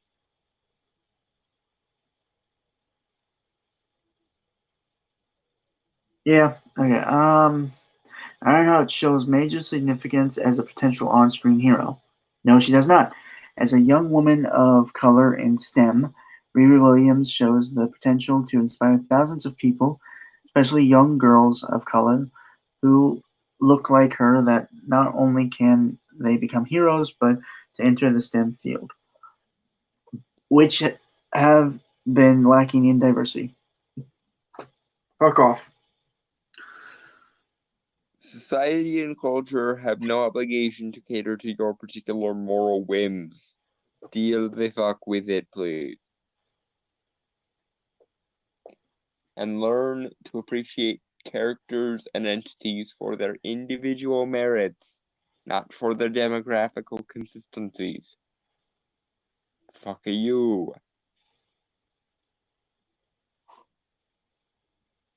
Yeah.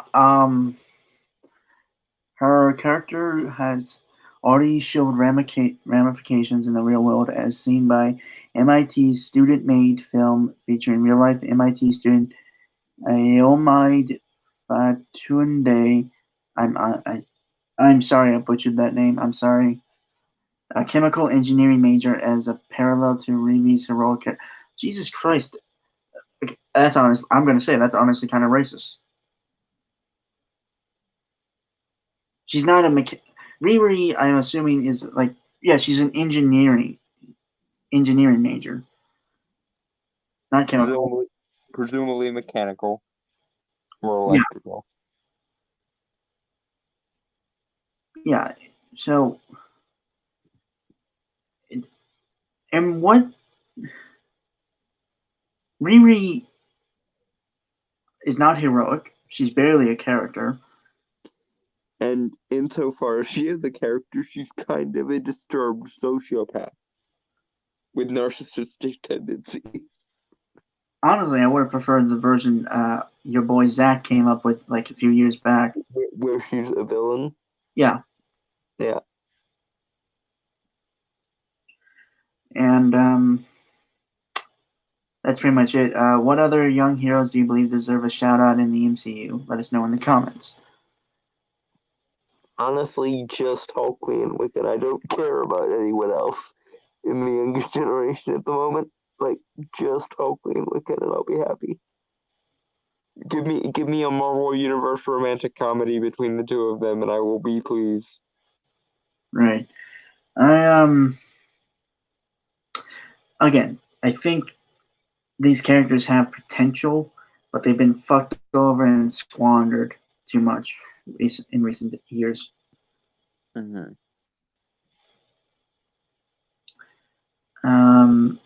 Like I said, Riri could work. As a villain or an anti-hero. Well, if I wrote her, she would be a hero. Well, yeah, but honestly, I honestly like her more playing the ball where it lies and making her either a villain or an anti-hero. Especially because her name is Ironheart, which does sound significantly more like a villain than it does a hero, because it brings to mind like a cold, mechanical, unfeeling apparatus where your heart should be.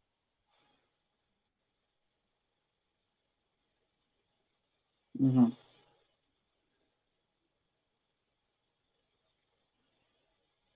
Okay, so we have the last one. We're going to end on a couple high notes, folks. Yay. Screen Rant. Jonathan Frakes wants to join the Orville as an alien by Andrew Marshall. Published November 3rd, 2019. Dalton, would you mind giving us an introduction to Jonathan Frakes? Okay, Jonathan Frakes has been a longtime Star Trek fan, and he most famously played William T. Riker, aka Number One, in Star Trek: The Next Generation. He also has been a frequent writer on Star Trek ever since early TNG episodes, and some of the best episodes in Star Trek history have been written or co-written with or by Jonathan Frakes. So having Jonathan Frakes want to be involved with the Orville is probably the best, most direct Star Trek endorsement of the Orville you could possibly hope for. And I am all kinds of here for it.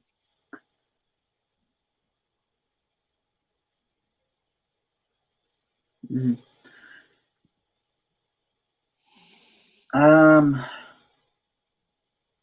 Season 2 ended, right?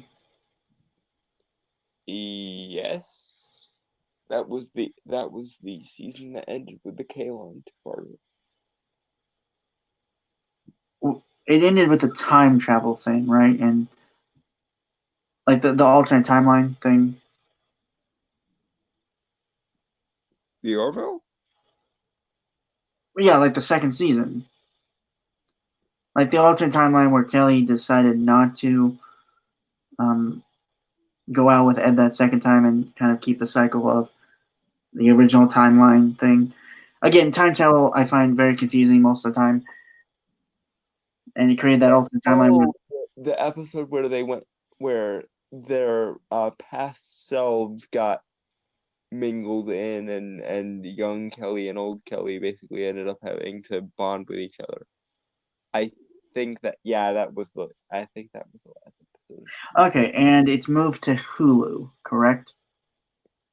I'm pretty sure it's still on TNT, but I could be wrong. No, it wasn't on TNT. It was on Fox, and since Disney bought Fox, it was moved to Hulu, I believe. This is the first I'm hearing of it. Maybe. Although I haven't heard anything regarding season 3 anyway, so I don't know.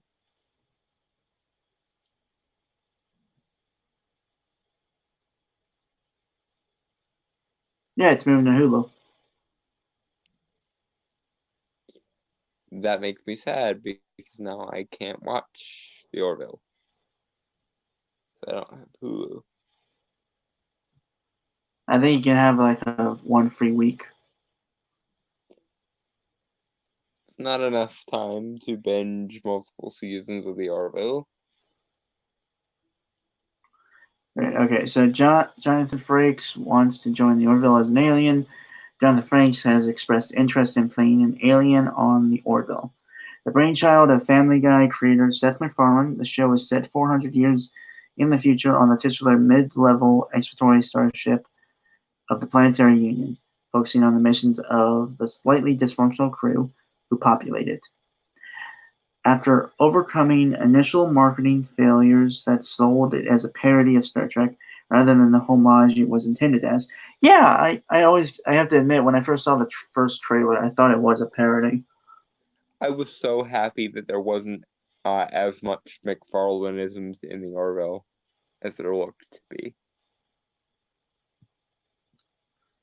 Because I've seen late stage Family Guy, and oh my I think god, that's just more. I think that's more him just being kind of forced to do it than anything. yeah. He's kind of petered out, and Dawn is gone. This is awkward, folks. It will surely pop up again, but I will continue reading a little bit of it. And there he is. Hello. Yeah, my Wi-Fi was being a bitch. But yeah, I was really happy with the absence of the McFarlaneisms in the Orville, because he has been wanting to kill Family Guy for a while, and they just won't let him. And I can't say I blame him. Yeah, I mean, don't get me wrong. There are some moments in later seasons of Family Guy, but it's got that problem where the creator just kind of has stopped caring and just kind of wants to move on to other things, but studios won't let him. Well, but at least he can do that and the Orville. So yeah. Okay. The Orville found a loyal audience who proved enough to allow it to twice starve off cancellation, despite having some of the lowest ratings of Fox's shows. Yes, you ever notice how some really good shows from Fox always end up having low ratings and getting canceled? Looking at you, Sleepy Hollow, even though you should have had 7 seasons. Firefly. There was just like this cop comedy show that was on Netflix I watched. It was hilarious. I can't remember what it was called though. Yeah, but Fox needs to be better about handling their shows, is what needs to happen. Well, technically Fox is dead now. Well, the channel still exists, though, is what I'm saying. Yeah. The Orville has since moved to Hulu to allow for a lengthier production for season 3. Maybe it has a little bit bigger budget. Okay, well, that might make it worth it then, yay. Kind of wish it was Netflix, but I'm not gonna be picky. Yeah, given that Disney holds the majority stock in Hulu, that doesn't surprise me. Wait, what? Disney owns the majority stock in Hulu. Fuck! That's probably why they moved it to Hulu instead of Netflix. Well, I thought McFarlane held the rights, so he moved it to Hulu. Fuck. Now you gotta have a paywall to watch a fucking shit. God damn it. Whatever. Freak says, yeah. The mouse owns everything. Doesn't own me. Yes. They try, I'm gonna fucking burn their shit to the ground. And then you will be sued within an inch of your financial life. Because that is how the mouse works. I don't care. No one owns me. Yes.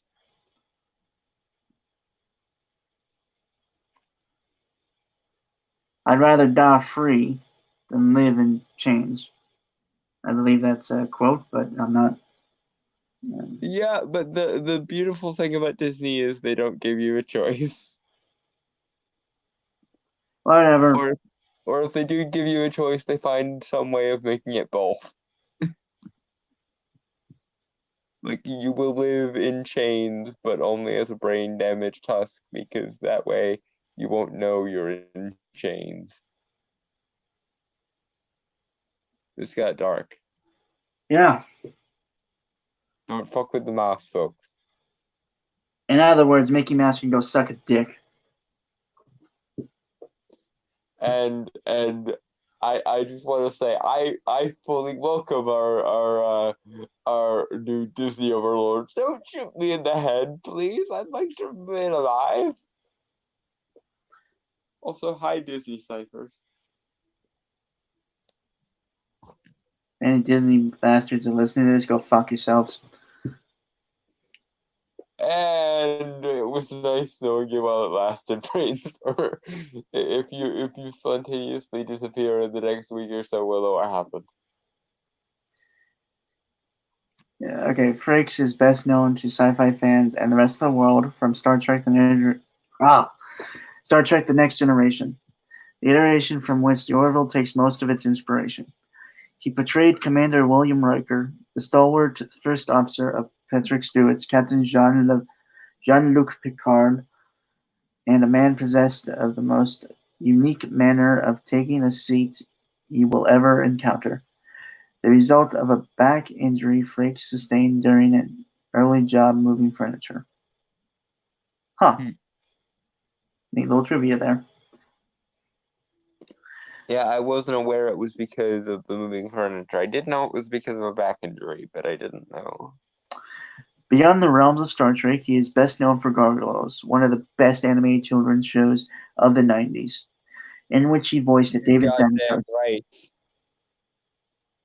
Gargoyles is so amazing. We're gonna have to do a stream at one point where we talk about those shows. Yes, we are. Who knows? Maybe for my birthday, or the day after my birthday. Up to you, man. It is your birthday. I'll be working. Well, on the Sunday following your birthday, though, you won't be. Yeah. In which he voiced David Xanatos, a Machiavellian mastermind obsessed with achieving immortality. Basically, what if Lex Luthor, but also Riker, was the whole characterization there, and it was awesome. I didn't really think he was a villain, kind of a dick, but well, they did a good job of rounding him out, especially in season 2 when the whole thing with his family came up. Also, his mother-in-law is apparently Titania, Queen of the Fairies. That's gonna be an interesting Thanksgiving. yeah. In a video posted to the YouTube channel of fan community Orville Nation, Frakes responded to a request for a message to celebrate McFarlane's birthday. I think he is still 29. He also stated that I'm hoping at some point that I can appear on Orville, perhaps in full alien regalia. Frakes has already been involved in the show, having directed the season 1 episode Priya, featuring Charlize Theron's eponymous time-traveling black market artifact dealer, and season 2 episode Sanctuary, seeing the discovery of a secret colony of female mochlins, a male-only species that perceives its rare female births as aberrations. Those were good episodes. So yeah, holy fuck. Well done, number 1, I guess, is the best way of putting that.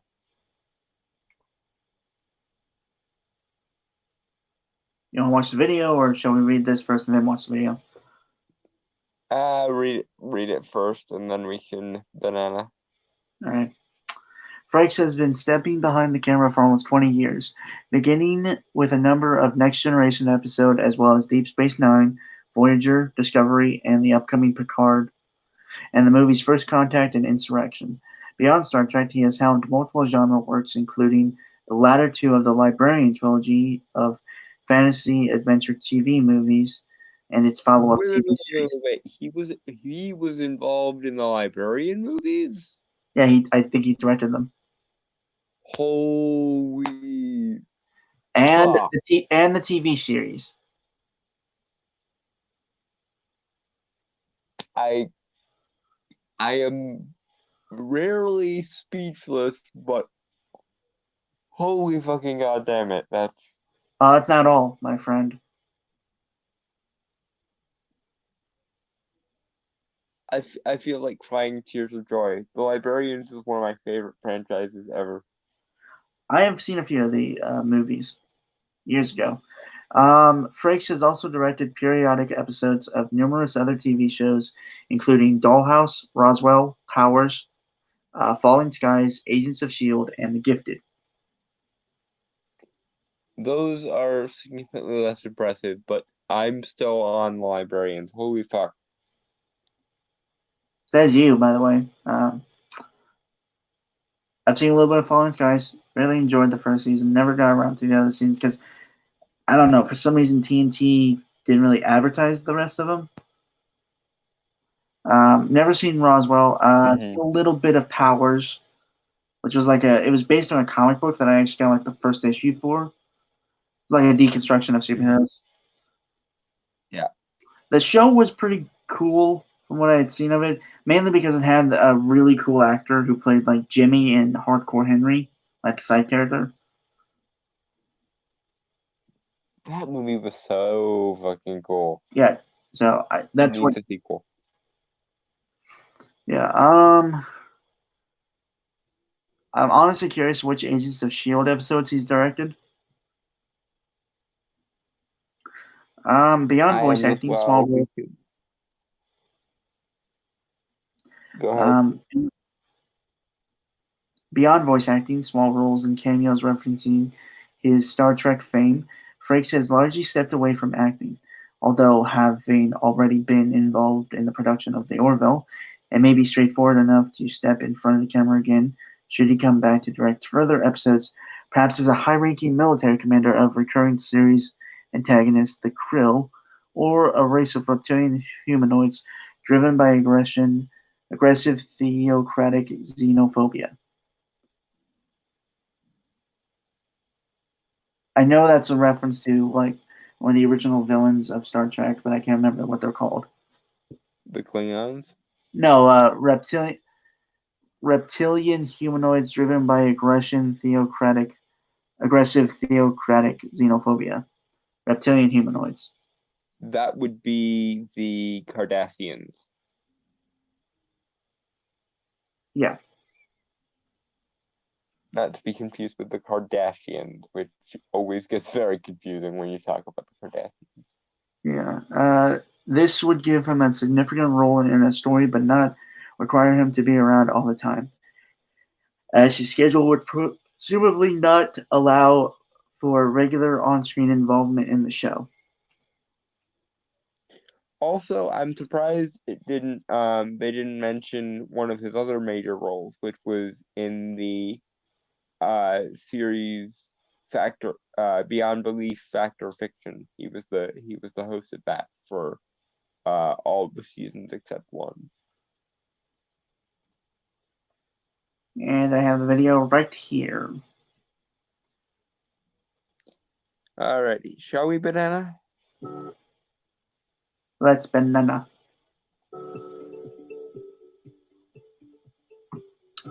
Hey, PJ, at Moorville Nation and Rodden Trekker. It's Jonathan Frakes. Thanks for contacting me. I guess we all celebrate Seth MacFarlane's birthday. I think he is still 29. I'm hoping at some point.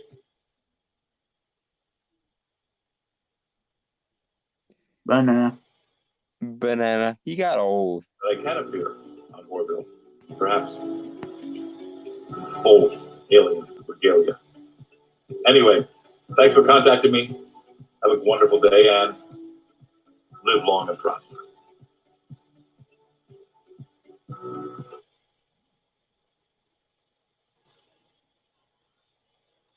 Cool. That was awesome. Probably more so for you than for me. Well, yeah, I'm a big fan of both Gargoyles and TNG. So yeah. Yeah, well, I'm not a big Star Trek fan, so I'm not really familiar with his work there. But I've watched Gargoyles as a kid, and we watched some episodes here and there every now and then. And I'm still geeking out over the whole librarians thing. That is just another whole level of fucking kick-ass. Yeah.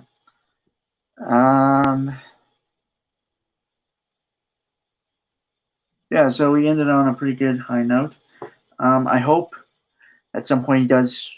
Honestly, I think it would be cool to see him as like Krill, like to see how if you could distinguish who he is. Like, if anything, it would be pretty cool to just have him as like a kind of a background Krill character. You know what role I would want to see him play? An omnipotent trickster being like Q from Star Trek. That's the role I would want to see him play.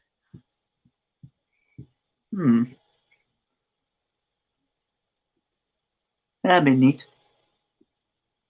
Because as much as I'm pretty sure he could do Q, because there was actually an episode where Riker got Q's powers for plot convenience reasons, and he kind of had fun with it. So I kind of want to see him basically do his best Jonathan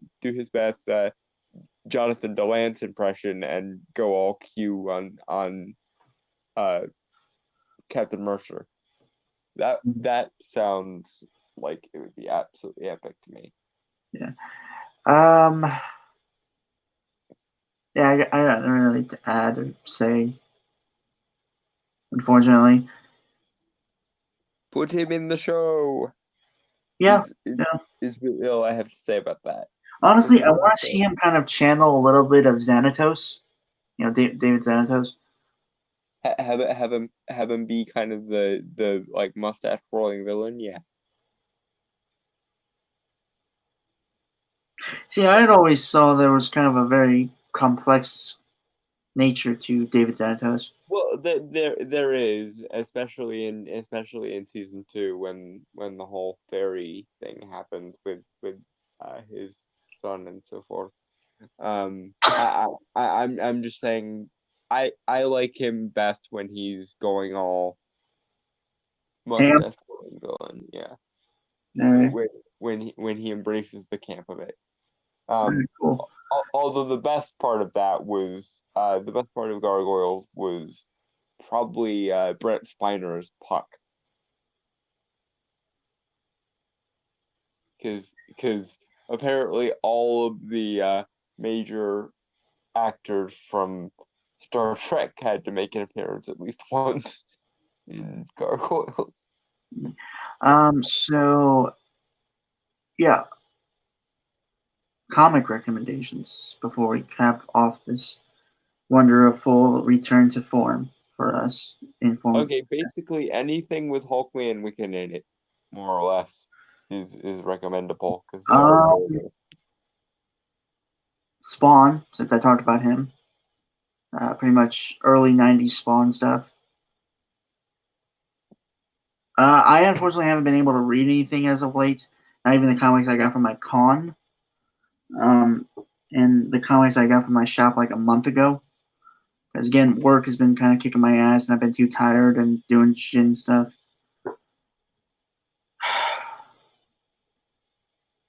But I will probably finish the series I started reading like 2 or 3 weeks ago. But yeah, Spawn. That's pretty much it.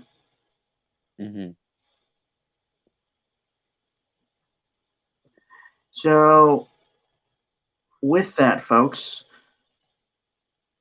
I want to say goodbye, adios, aloha, auf Wiedersehen, sayonara, peace, cheers, and shalom, nafagov.